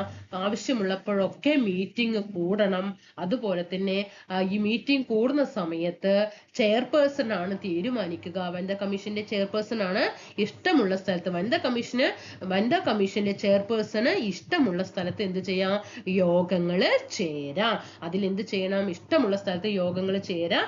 എന്നിട്ട് എന്ത് ചെയ്യാം? അതിൽ കമ്മിറ്റികളൊക്കെ ഈ കമ്മിറ്റികളുണ്ട്, ഈ കമ്മിറ്റികളൊക്കെ പങ്കെടുത്ത് ചർച്ചകളൊക്കെ അവതരിപ്പിക്കുക. എന്താണ് ഭാവിയിലുള്ള കാര്യങ്ങൾ, അതിനുള്ള സൊല്യൂഷൻ, പ്രത്യേക വിഷയങ്ങൾക്ക് വേണ്ടിയിട്ടാണല്ലോ കമ്മിറ്റികൾ രൂപീകരിക്കുന്നത്. അപ്പൊ ആ വിഷയങ്ങളൊക്കെ എന്ത് ചെയ്യാം? കൈകാര്യങ്ങളൊക്കെ ചെയ്യാം കേട്ടോ. അപ്പൊ ചെയർപേഴ്സന്റെ ഇഷ്ടാനുസരണം എവിടെ വേണമെങ്കിലും എന്ത് ചേരാം? യോഗങ്ങള് ചേരാം. അല്ലാതെ ഇന്ന സ്ഥലത്ത് തന്നെ യോഗം ചേരണമെന്നൊന്നും ഇല്ല. ചെയർപേഴ്സന്റെ യുക്തിക്കനുസരിച്ചിട്ട് എവിടെ വേണമെങ്കിലും യോഗങ്ങൾ ചേരാം. അപ്പൊ ദേശീയ വനിതാ കമ്മീഷനിൽ ഇങ്ങനെ ഒരു കമ്മിറ്റി ഉണ്ട് എന്നുള്ളത് ഓർക്കാൻ വേണ്ടിയിട്ടാണ് ഇവിടെ പറഞ്ഞത് കേട്ടോ. അപ്പൊ എന്തിനു വേണ്ടിയിട്ട് കമ്മീഷൻ ഈ കമ്മിറ്റികളെ രൂപീകരിക്കും? എന്തിനു വേണ്ടിയിട്ടാണ് രൂപീകരിക്കുന്നത്? എന്തിനു വേണ്ടിയിട്ടാണ്? ഒന്ന് പറഞ്ഞേ കൂട്ടുകാരൊന്ന് പറഞ്ഞേ. ദേശീയ വനിതാ കമ്മീഷൻ എന്തിനു വേണ്ടിയിട്ടാണ് കമ്മിറ്റികളെ രൂപീകരിക്കുന്നത്? മനസ്സിൽ പറയടാ, എടുത്ത് പറയേ, മനസ്സിനുള്ളിൽ തന്നെ വെക്കാതെ പുറത്ത് കൊണ്ടുപോവാ. പറയേ. എന്ത് പറയും കമ്മിറ്റികൾ? ഇപ്പൊ ഞാൻ നിങ്ങളുടെ ഫ്രണ്ടിലുണ്ട് എന്ന് വിചാരിക്കും. ഞാനൊരു നിങ്ങളുടെ ഫ്രണ്ടില് ഫേസ് ടു ഫേസ് ആണ്. ഒന്ന് പറഞ്ഞേ, എന്ത് പറയണം? അതായത് നിങ്ങൾ എന്ത് പറയണം? ദേശീയ വനിതാ മിസ്സേ അല്ലെങ്കിൽ ചേച്ചിയെ, ദേശീയ വനിതാ കമ്മീഷന് പ്രത്യേക വിഷയങ്ങളൊക്കെ കൈകാര്യം ചെയ്യേണ്ട ഒരു സന്ദർഭം വരുന്ന സമയത്ത് നമ്മുടെ ദേശീയ വനിതാ കമ്മീഷൻ കുറച്ച് കമ്മിറ്റികളൊക്കെ നിയമിക്കും. എങ്കിലേ അവർക്ക് ആ വിഷയങ്ങൾ കൊണ്ടുപോകാനായിട്ട് പറ്റുള്ളൂ. അപ്പൊ ആ കമ്മിറ്റിയില് അംഗങ്ങളെയൊക്കെ നിയമിക്കുന്നത് കമ്മീഷൻ തന്നെയാണ്. അവിടെ കേന്ദ്ര ഗവൺമെന്റ് ഒന്നും ഇടപെടേണ്ട ആവശ്യമില്ല. കമ്മീഷനിലെ അംഗങ്ങളെ നിയമിക്കും. കമ്മീഷൻ അംഗങ്ങളെ നിയമിക്കും. എന്നിട്ട് എന്ത് ചെയ്യും? ഈ കമ്മിറ്റികൾക്കൊക്കെ എന്ത് ചെയ്യാം? എല്ലാ മീറ്റിങ്ങുകളിലും യോഗങ്ങളിലൊക്കെ പങ്കെടുത്ത് അവരുടെ ചർച്ചകൾക്കൊക്കെ പങ്കെടുക്കാം. പക്ഷെ ഒരിക്കലും ഈ കമ്മിറ്റികൾക്ക് മിസ്സേ വോട്ടവകാശം ഇല്ല കേട്ടോ. വോട്ടവകാശം ഇല്ല. ഇനി കമ്മീഷനിലെ ചെയർപേഴ്സണില്ലേ മിസ്സേ, ആ ചെയർപേഴ്സണിന് എവിടെയാണോ യോഗം ചേരാനുള്ള താല്പര്യം അവിടെ വെച്ചിട്ട് യോഗം ചേരാം. അങ്ങനെ പറയോ? ഫേസ് ടു ഫേസ് പറയോ? പറയണം കേട്ടോ. അങ്ങനെ പഠിച്ചാൽ മതി കേട്ടോ. അപ്പൊ നമുക്ക് എന്ത് ചെയ്യും? നല്ല ഓർമ്മ കിട്ടും. അല്ലാതെ ഇരുന്ന് കാണാപ്പാടം പഠിച്ചിട്ടൊന്നും നമുക്ക് മനസ്സിലാകാൻ പറ്റില്ല. ഓക്കെ. ഇനി നമുക്ക് റിപ്പോർട്ട് ഉണ്ട് അല്ലെ. ദേശീയ വനിതാ കമ്മീഷൻ എല്ലാം ചെയ്തിട്ട് റിപ്പോർട്ട് കയ്യിൽ വെച്ചിട്ട് ഇരുന്നാൽ പറ്റുമോ? പറ്റില്ല. നമുക്കൊരു റിപ്പോർട്ടിനെ കുറിച്ചിട്ട് അതിൽ പഠിക്കാനുണ്ട്. ആർക്കാണ് റിപ്പോർട്ട് സമർപ്പിക്കുക? ഒന്നാമത്തെ പോയിന്റ് പഠിച്ചേ. നമ്മുടെ കേന്ദ്ര ഗവൺമെന്റിനാണ് റിപ്പോർട്ട് സമർപ്പിക്കുന്നത്. ആർക്കാണ്? കേന്ദ്ര ഗവൺമെന്റിനാണ് എന്ത് ചെയ്യുന്നത്? റിപ്പോർട്ട് സമർപ്പിക്കുന്നത്. വർഷം തോറും റിപ്പോർട്ട് സമർപ്പിക്കണം. ഓക്കെ, വർഷം തോറും. അല്ലാതെ നിയമിച്ചു കഴിഞ്ഞ കാലാവധി തീർന്നു പോകുന്ന സമയത്ത് റിപ്പോർട്ട് സമർപ്പിച്ചാൽ പോരാ. വർഷം തോറും എന്ത് ചെയ്യണം? റിപ്പോർട്ട് സമർപ്പിക്കണം. ഓഡിറ്റ് റിപ്പോർട്ട്, വാർഷിക റിപ്പോർട്ട്, ഓഡിറ്റ് റിപ്പോർട്ട് ഒക്കെ എന്ത് ചെയ്യണം? കേന്ദ്ര ഗവൺമെന്റില് സമർപ്പിക്കണം. ഓക്കെ, വർഷം തോറും റിപ്പോർട്ട് ആർക്ക് കൊടുക്കണം? കേന്ദ്ര ഗവൺമെന്റിന് സമർപ്പിക്കണം. ഓക്കെ, അങ്ങനെ വർഷം തോറും ആർക്ക് സമർപ്പിക്കുന്നു? കേന്ദ്ര ഗവൺമെന്റിന് അല്ലേ? കേന്ദ്ര ഗവൺമെന്റിന് സമർപ്പിക്കണം. ഈ കേന്ദ്ര ഗവൺമെന്റ് എന്ത് ചെയ്യണം? കേന്ദ്ര ഗവൺമെന്റിന് ലോകസഭയിലും അതുപോലെ തന്നെ ഏതെങ്കിലും ഒരു സഭയിൽ മാത്രം പോരാ, ലോകസഭയിലും രാജ്യസഭയിലും എന്ത് ചെയ്യണം? കേന്ദ്ര ഗവൺമെന്റ് ഇരു സഭകളിലും സമർപ്പിക്കണം. ഇനി അങ്ങനെ സമർപ്പിച്ചു. ഈ റിപ്പോർട്ടിന്മേല് വനിതാ കമ്മീഷൻ കൊടുക്കുന്ന റിപ്പോർട്ട് ഉണ്ടല്ലോ, ആ റിപ്പോർട്ടിന്മേല് ഏതെങ്കിലും സംസ്ഥാന സർക്കാരിനെ കുറിച്ചിട്ട് എന്തെങ്കിലും പരാതികൾ ഉണ്ടെങ്കിൽ ആ റിപ്പോർട്ടില് വേറെ ഇപ്പൊ നമ്മുടെ കേരളത്തിലാണ് ഇപ്പോ ഒരു റിപ്പോർട്ട് കൊടുക്കുന്നത്, ഏതെങ്കിലും ഇപ്പൊ നമ്മുടെ കേരള സംസ്ഥാനത്തിലെ എന്തെങ്കിലും ഒരു വിഷയം ആ റിപ്പോർട്ടിൽ ഉണ്ടെങ്കിൽ എന്ത് ചെയ്യണം? സർക്കാരിനെ സംബന്ധിക്കുന്ന കാര്യങ്ങൾ ഉണ്ടെങ്കിൽ കമ്മീഷൻ ആ റിപ്പോർട്ടോ അല്ലെങ്കിൽ അതിന്റെ പ്രസ്തുത ഭാഗമോ സംസ്ഥാന സർക്കാരിന് അയച്ചു കൊടുക്കേണ്ടതാണ്. ഓക്കെ, അപ്പൊ കേന്ദ്ര സർക്കാരിന് ലഭിക്കുന്ന റിപ്പോർട്ട് സർക്കാർ എന്ത് ചെയ്യണം? പാർലമെന്റിന്റെ ഇരുസഭകളിലും എന്ത് ചെയ്യണം? സമർപ്പിക്കണം. ഇനി ഈ റിപ്പോർട്ടില് ഏതെങ്കിലും സംസ്ഥാന സർക്കാരിനെ സംബന്ധിക്കുന്ന കാര്യങ്ങൾ ഉണ്ടെങ്കിൽ ഓക്കെ, ഇപ്പൊ റിപ്പോർട്ടൊക്കെ സമർപ്പിച്ചു, അപ്പോഴാണ് റിപ്പോർട്ടിൽ ഇങ്ങനെയുണ്ട്, നമ്മുടെ കേരള ഗവൺമെന്റിനെ സംബന്ധിച്ച ഒരു വിഷയം അതിൽ കിടക്കുന്നുണ്ട് എങ്കില് വനിതാ കമ്മീഷൻ എന്ത് ചെയ്യണം? ഈ സംസ്ഥാന സർക്കാരിന് അതിന്റെ റിപ്പോർട്ടോ, കമ്മീഷൻ ഒന്നുമില്ലെങ്കിൽ ആ റിപ്പോർട്ടോ അല്ലെങ്കിൽ അതിന്റെ പ്രസ്തുത ഭാഗമോ സംസ്ഥാന സർക്കാരിന് അയച്ചു കൊടുക്കണം. ആര്? കമ്മീഷൻ. കേന്ദ്ര ഗവൺമെന്റ് അല്ല, കമ്മീഷൻ ആണ് അയച്ചു കൊടുക്കേണ്ടത്. അതുപോലെ തന്നെ കമ്മീഷൻ ശുപാർശകളെ സ്വീകരിച്ചതും അതുപോലെ ഒഴിവാക്കിയതുമുള്ള വിശദീകരണവും റിപ്പോർട്ടിനോടൊപ്പം കേന്ദ്ര സർക്കാർ എന്ത് ചെയ്യണം? പാർലമെന്റില് നൽകണം. ഏതൊക്കെ വിവരങ്ങളാണ് സ്വീകരിച്ചത്, ഏതൊക്കെ വിവരങ്ങളാണ് നിഷേധിച്ചത് എന്നുള്ളതൊക്കെ റിപ്പോർട്ടിനോടൊപ്പം കേന്ദ്ര സർക്കാർ എന്ത് ചെയ്യണം? പാർലമെന്റില് സമർപ്പിക്കണം. അപ്പൊ ഇത്രയും കാര്യങ്ങള് റിപ്പോർട്ടിനെ കുറിച്ച് മനസ്സിലായോ? റിപ്പോർട്ടിനെ കുറിച്ചിട്ട് ഒക്കെ ആയോ? ഇങ്ങനെയാണ് റിപ്പോർട്ട് സമർപ്പിക്കുക കേട്ടോ. ദേശീയ വനിതാ കമ്മീഷൻ റിപ്പോർട്ട് ആദ്യം എന്ത് ചെയ്യും? ഇവിടെ കേന്ദ്ര ഗവൺമെന്റിന് സമർപ്പിക്കും. വർഷം തോറും റിപ്പോർട്ട് സമർപ്പിക്കണം. ഈ കേന്ദ്ര ഗവൺമെന്റ് എന്ത് ചെയ്യും? വർഷം തോറും ആർക്ക് കൊടുക്കുന്നു? കേന്ദ്ര ഗവൺമെന്റിന് കൊടുക്കുന്നു. കേന്ദ്ര ഗവൺമെന്റ് എന്ത് ചെയ്യുന്നു? പാർലമെന്റിന്റെ ഇരുസഭകളിലും സമർപ്പിക്കുന്നു. ഇനി ഇരുസഭകളിലും സമർപ്പിക്കുന്ന സമയത്ത് അതിന് മുന്നോടിയായിട്ട് തന്നെ കമ്മീഷൻ എന്ത് ചെയ്യണം? ഏതെങ്കിലും സംസ്ഥാനങ്ങളെ ബാധിക്കുന്നുണ്ട് എങ്കിൽ ആ സംസ്ഥാന സർക്കാരിന് നോട്ടീസ് മൂലം എന്ത് ചെയ്യണം? രേഖാമൂലം ഇത് അറിയിക്കണം. ഇങ്ങനെ ഒരു പ്രശ്നം നിങ്ങളുടെ ഗവൺമെന്റ്, നിങ്ങളുടെ സംസ്ഥാനത്തിന് വന്നിട്ടുണ്ട് എന്ന് പറഞ്ഞിട്ട് ഒന്നുമില്ലെങ്കിൽ അതിന്റെ ഭാഗമോ അല്ലെങ്കിൽ അതിന്റെ റിപ്പോർട്ടോ തന്നെ ആർക്ക് അയച്ചു കൊടുക്കണം? അതാത് സംസ്ഥാനങ്ങൾക്ക് അയച്ചു കൊടുക്കേണ്ടതാണ് കമ്മീഷൻ. ഓക്കെ, ഇനി ഈ റിപ്പോർട്ടില് കേന്ദ്ര ഗവൺമെന്റിലെ പാർലമെന്റ് എന്ത് ചെയ്യണം? ഏതൊക്കെ ഭാഗങ്ങൾ സ്വീകരിച്ചു, ആ റിപ്പോർട്ടിലെ ഏതൊക്കെ ഭാഗങ്ങൾ തിരസ്കരിച്ചു എന്നുള്ളതൊക്കെ പാർലമെന്റിലെ കേന്ദ്ര ഗവൺമെന്റ് എന്ത് ചെയ്യണം? പാർലമെന്റിൽ അവതരിപ്പിക്കുന്ന സമയത്ത് എന്ത് ചെയ്യണം? കേന്ദ്ര സർക്കാർ പാർലമെന്റിന് നൽകിയേ തീരൂ. ഓക്കെ ആയോ? ഇതാണ് റിപ്പോർട്ടിനെ കുറിച്ച് പഠിക്കാൻ. ഇനി നമുക്ക് ദേശീയ വനിതാ കമ്മീഷന്റെ അധികാരങ്ങൾ എന്താണ്, അവരുടെ പവർ എന്ന് നോക്കാം അല്ലെ. നമുക്ക് പവർ പഠിക്കേണ്ട, ഇവരുടെ പവർ ഒന്ന് പഠിച്ചു നോക്കാം കേട്ടോ. നമുക്ക് ഒന്നാമത്തെ പവർ നോക്കിയേ. നമ്മുടെ ഇന്ത്യയുടെ ഏതു ഭാഗത്തും, നമ്മുടെ ഇന്ത്യയിൽ എത്ര സംസ്ഥാനങ്ങൾ ഉണ്ടടാ? 28 സ്റ്റേറ്റ്, 8 യൂണിയൻ ടെറിട്ടറി അല്ലെ.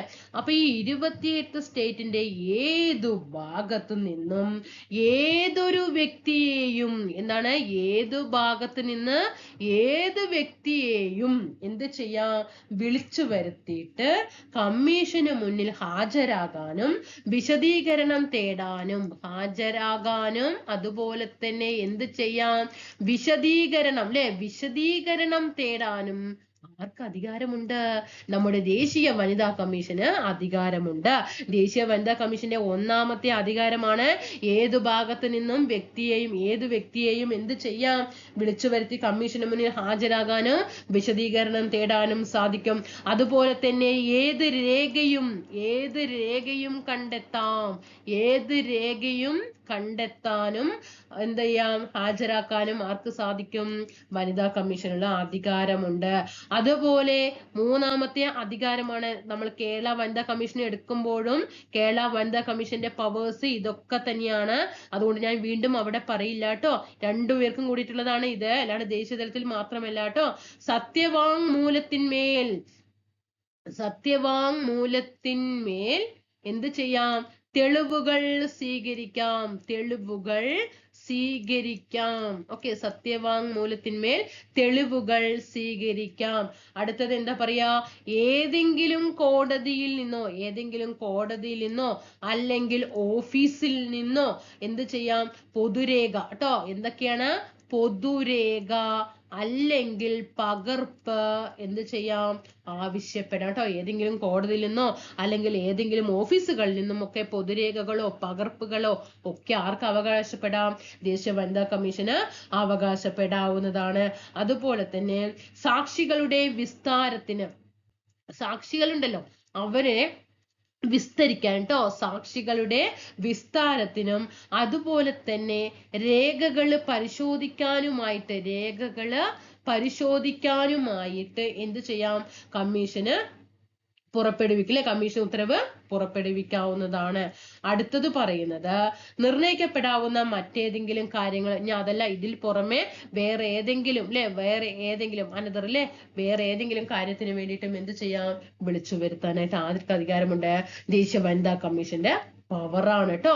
ദേശീയ വനിതാ കമ്മീഷന്റെ പവേഴ്സ് എന്തൊക്കെയാണ്, ഇന്ത്യയുടെ ഏതു ഭാഗത്ത് നിന്നും എന്ത് ചെയ്യാം, ഏതൊരു വ്യക്തിയെയും വിളിച്ചു വരുത്തിയിട്ട് കമ്മീഷന് മുന്നിൽ ഹാജരാകാൻ പറയാം, ഏത് രേഖ വേണമെങ്കിലും കണ്ടെത്താം, സത്യവാങ്മൂലത്തിന്മേൽ തെളിവുകൾ സ്വീകരിക്കാം, ഏതെങ്കിലും കോടതിയിൽ നിന്നോ ഓഫീസിൽ നിന്നോ പൊതുരേഖകളോ പകർപ്പോ ആവശ്യപ്പെടാം, അതുപോലെ സാക്ഷികളുടെ വിസ്താരത്തിനും രേഖകൾ പരിശോധിക്കുന്നതിനുമായിട്ട് കമ്മീഷൻ പുറപ്പെടുവിക്കുന്നതിന് അതുപോലെ തന്നെ മറ്റേതെങ്കിലും കാര്യങ്ങൾക്കും ഒക്കെ എന്താണ്, വിളിച്ചു വരുത്തിയിട്ട് കാര്യങ്ങൾ അന്വേഷിക്കാം. ഇതൊക്കെ ആരുടെ പവറാണ്, ദേശീയ വനിതാ കമ്മീഷന്റെ അധികാരങ്ങളിൽ പെടുന്നത്. അങ്ങനെ നമ്മൾ ദേശീയ വനിതാ കമ്മീഷന്റെ എല്ലാ കാര്യങ്ങളും നമ്മളവിടെ മനസ്സിലാക്കി.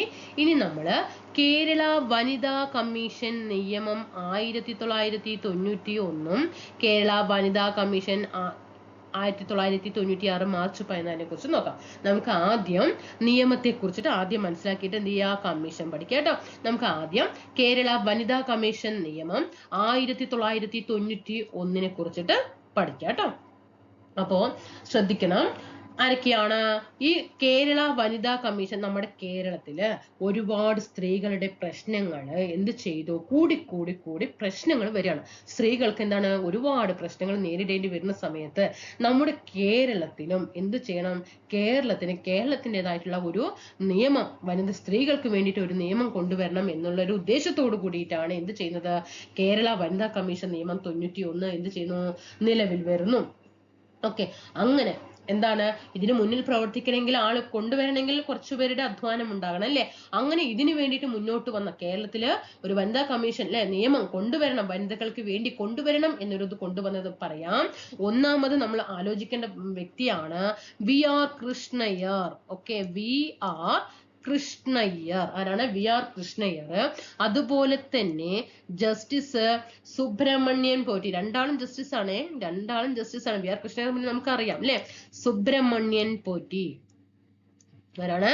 ജസ്റ്റിസ് സുബ്രഹ്മണ്യം. VR കൃഷ്ണയ്യറും ജസ്റ്റിസ് സുബ്രഹ്മണ്യം പോറ്റി എന്നിവരുടെ നിയമസഹായത്തോടെ, ഇവര് ജസ്റ്റിസുമാരാണല്ലോ, ഇവരുടെ നിയമസഹായത്തോടെ വനിതാ സംഘടനകളുടെ നിർദ്ദേശങ്ങളോട് കൂടിയിട്ടും 1990 സാമൂഹ്യക്ഷേമ മന്ത്രിയായിരുന്ന KR ഗൗരി അമ്മ, സാമൂഹ്യക്ഷേമ വകുപ്പ് മന്ത്രിയായിരുന്ന KR ഗൗരി അമ്മ എന്ത് ചെയ്തു, ഇവരുടെ നിർദ്ദേശപ്രകാരമാണ് 1990 KR ഗൗരി അമ്മയുടെ നിർദ്ദേശപ്രകാരം ജസ്റ്റിസ് VR കൃഷ്ണയ്യരുടെയും ജസ്റ്റിസ് സുബ്രഹ്മണ്യം പോറ്റിയുടെയും വനിതാ സംഘടനകളുടെയും സഹായത്തോടെ 1990 KR ഗൗരി അമ്മയുടെ നിർദ്ദേശപ്രകാരം, അന്ന് KR ഗൗരി അമ്മ സാമൂഹ്യക്ഷേമ വകുപ്പ് മന്ത്രിയായിരുന്നു.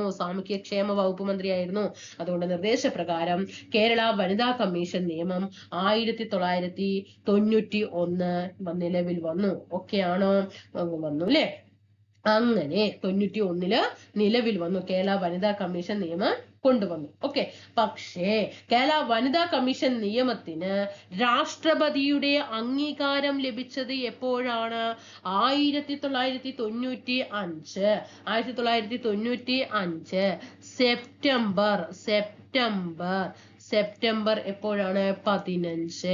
1995 സെപ്റ്റംബർ 15 രാഷ്ട്രപതിയുടെ അംഗീകാരം കിട്ടുന്നത് കേരള വനിതാ കമ്മീഷൻ നിയമത്തിന്. ആരായിരുന്നു രാഷ്ട്രപതി? ശങ്കർ ദയാൽ ശർമ്മ. ആരാണ്?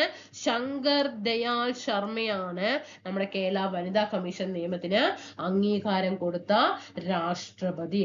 അങ്ങനെ 95 സെപ്റ്റംബർ 15 അംഗീകാരം കൊടുത്തു അല്ലെ. അതായത് പ്രസിഡന്റ് എന്ത് ചെയ്യാണ്, സൈൻ ചെയ്യാണ് അല്ലെ. ശങ്കർ ദയാൽ ശർമ്മ സൈൻ ചെയ്തു.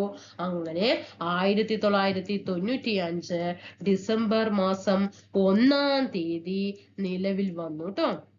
നിലവിൽ വന്നു. അപ്പൊ ഇവിടെ പഠിക്കേണ്ടത് കേരള വനിതാ കമ്മീഷൻ നിയമം 1991 പ്രസിഡന്റിന്റെ അംഗീകാരം ലഭിച്ചത് 95 സെപ്റ്റംബർ 15 ഒപ്പുവെച്ച രാഷ്ട്രപതി ശങ്കർ ദയാൽ ശർമ്മയും നിലവിൽ വന്നത് 1995 ഡിസംബർ 1 ഓക്കെ. ഇനി ഈ കേരള വനിതാ കമ്മീഷൻ നിയമം ഭേദഗതി ചെയ്ത വർഷങ്ങൾ 2002 2007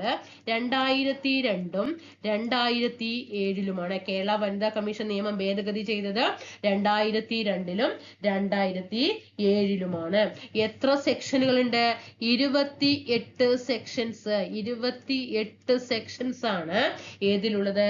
കേരള വനിതാ കമ്മീഷനിൽ ഉള്ളത്. ഓക്കെ. കേരള വനിതാ കമ്മീഷനിൽ എത്ര സെക്ഷനാണ്? 28 സെക്ഷൻസ് ഉണ്ട് കേട്ടോ. 28 സെക്ഷൻസ് ഉണ്ട്. അപ്പൊ ഇത്രയും കാര്യങ്ങളാണ് നമ്മൾ കേരള വനിതാ കമ്മീഷൻ നിയമത്തെ കുറിച്ചിട്ട് പഠിക്കാനുള്ളത്. ഇനി നമ്മൾ നിയമം പഠിച്ചു. ഇനി എന്താണ് കേരള വനിതാ കമ്മീഷൻ എന്നുള്ളത് നമുക്ക് നോക്കാം. 1996 മാർച്ച് 14 നിലവിൽ വന്നത് അല്ലെ. 96 മാർച്ച് 14. ഇനി നമ്മൾ അറിഞ്ഞിരിക്കേണ്ട കാര്യങ്ങള്. ആസ്ഥാനം എവിടെയാണ്? കേരള വനിതാ കമ്മീഷന്റെ ആസ്ഥാനം പട്ടം അല്ലെ. പട്ടം തിരുവനന്തപുരത്താണ്. പ്രസിദ്ധീകരണം സ്ത്രീ ശക്തി. ഏതാണ്? പ്രസിദ്ധീകരണം സ്ത്രീ ശക്തി ആണ്. ഇനി കേരള വനിതാ കമ്മീഷനെ കുറിച്ച് പറയുന്ന അധ്യായം ഏതിലാണ്? നമ്മൾ നേരത്തെ പഠിച്ചു. നമ്മൾ ദേശീയ തലത്തിൽ നിയമം പഠിക്കുമ്പോൾ തന്നെ പഠിച്ചു. അധ്യായം ഏതാണ്? അധ്യായം ഏതാണ്? കേരള വനിതാ കമ്മീഷന്റെ രൂപീകരണവുമായിട്ട് ബന്ധപ്പെട്ടത് നമ്മള് പഠിച്ചിട്ടുണ്ടോ?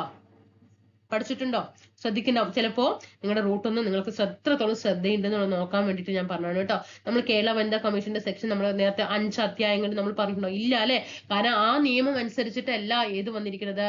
നമ്മുടെ കേരള വനിതാ കമ്മീഷൻ പഠിക്കണം. ഇവിടെയൊക്കെയാണ് നമ്മളെ കണ്ടിട്ട് ട്രാപ്പിലാക്കുക കേട്ടോ. ദേശീയ തലത്തിലുള്ള വനിതാ കമ്മീഷൻ 90 വന്ന നിയമം അനുസരിച്ചിട്ടല്ല നമ്മുടെ കേരളത്തിലെ വനിതാ കമ്മീഷൻ വന്നിരിക്കുന്നത്. കേരളത്തിലെ വനിതാ കമ്മീഷൻ ഞാൻ നിയമം നേരത്തെ പറഞ്ഞു 91 അല്ലെ. 1991. എന്നിട്ടാണ് 1995 പ്രസിഡന്റ് അവിടെ ഒപ്പുവെക്കുന്നതും 95 ഡിസംബർ 1 നിലവിൽ വരുന്നതൊക്കെ പഠിച്ചു. ശ്രദ്ധിക്കണം. ചിലപ്പോൾ ചോദ്യം വരും. ദേശീയ വനിതാ കമ്മീഷൻ നിയമം 90 അനുസരിച്ചിട്ട് കേരള വനിതാ കമ്മീഷൻ നിലവിൽ വന്ന ഒരു സ്റ്റേറ്റ്മെന്റ് റെഡിയാണ്. ദേശീയ തലത്തിൽ നിർമ്മിക്കാതെ എങ്ങനെയാണ് കേരളത്തിൽ വരിക? നമ്മൾ അങ്ങോട്ട് ഇട്ടുകൊടുക്കും. അല്ല, അവിടെ ശ്രദ്ധിക്കണം കേട്ടോ. അപ്പോ ഇവിടെ ശ്രദ്ധിക്കണം. അധ്യായം ഇവിടെ പറയുന്നില്ല കേട്ടോ. അപ്പൊ ഏതാണ്? ശ്രദ്ധിച്ചോ. പെട്ടെന്ന് അവിടേക്ക് ഓടിയിട്ടണം. അവിടെ ഏതാ പഠിച്ചത്? നമ്മൾ പഠിച്ചോ എന്നുള്ള ഒറ്റ ഓടിയിട്ടണം അങ്ങോട്ട്. അതെല്ലാം അവിടെ പഠിക്കണ്ട കേട്ടോ. അപ്പൊ ഇവിടെ കേരള വനിതാ കമ്മീഷൻ പറയുന്നതിന്റെ സെക്ഷൻ ഏത് എന്ന് ചോദിച്ചാൽ ഏതാണ്? 5 കേട്ടോ. ഏതാണ്? കേരള വനിതാ കമ്മീഷൻ നമ്മൾ എത്ര പറഞ്ഞു? എത്ര വകുപ്പുകൾ പറഞ്ഞു? 28 വകുപ്പുകൾ ഉണ്ടെന്ന് പറഞ്ഞില്ലേ. അതില് സെക്ഷൻ വകുപ്പ് 5 കേരള വനിതാ കമ്മീഷനെ കുറിച്ചിട്ട് പറയുന്നത്. ഇനി എത്ര അംഗങ്ങളാണ് കേരള വനിതാ കമ്മീഷനില്? ഒരു ചെയർപേഴ്സൺ. എത്രയാണ്? ഒരു ചെയർപേഴ്സണും പിന്നെയോ 4-ൽ കുറയാത്ത അംഗങ്ങളും. 4-ൽ കുറയാത്ത അംഗങ്ങൾ കേട്ടോ. 4-ൽ കുറയാൻ പാടില്ല കേട്ടോ. 4-ൽ കുറയാത്തല്ല, 4-ൽ കൂടാത്ത അംഗങ്ങൾ കേട്ടോ. 4-ൽ കൂടാൻ പാടില്ല കേട്ടോ. 4-ൽ കൂടാത്ത അംഗങ്ങളും. ഇനി എന്താണ്?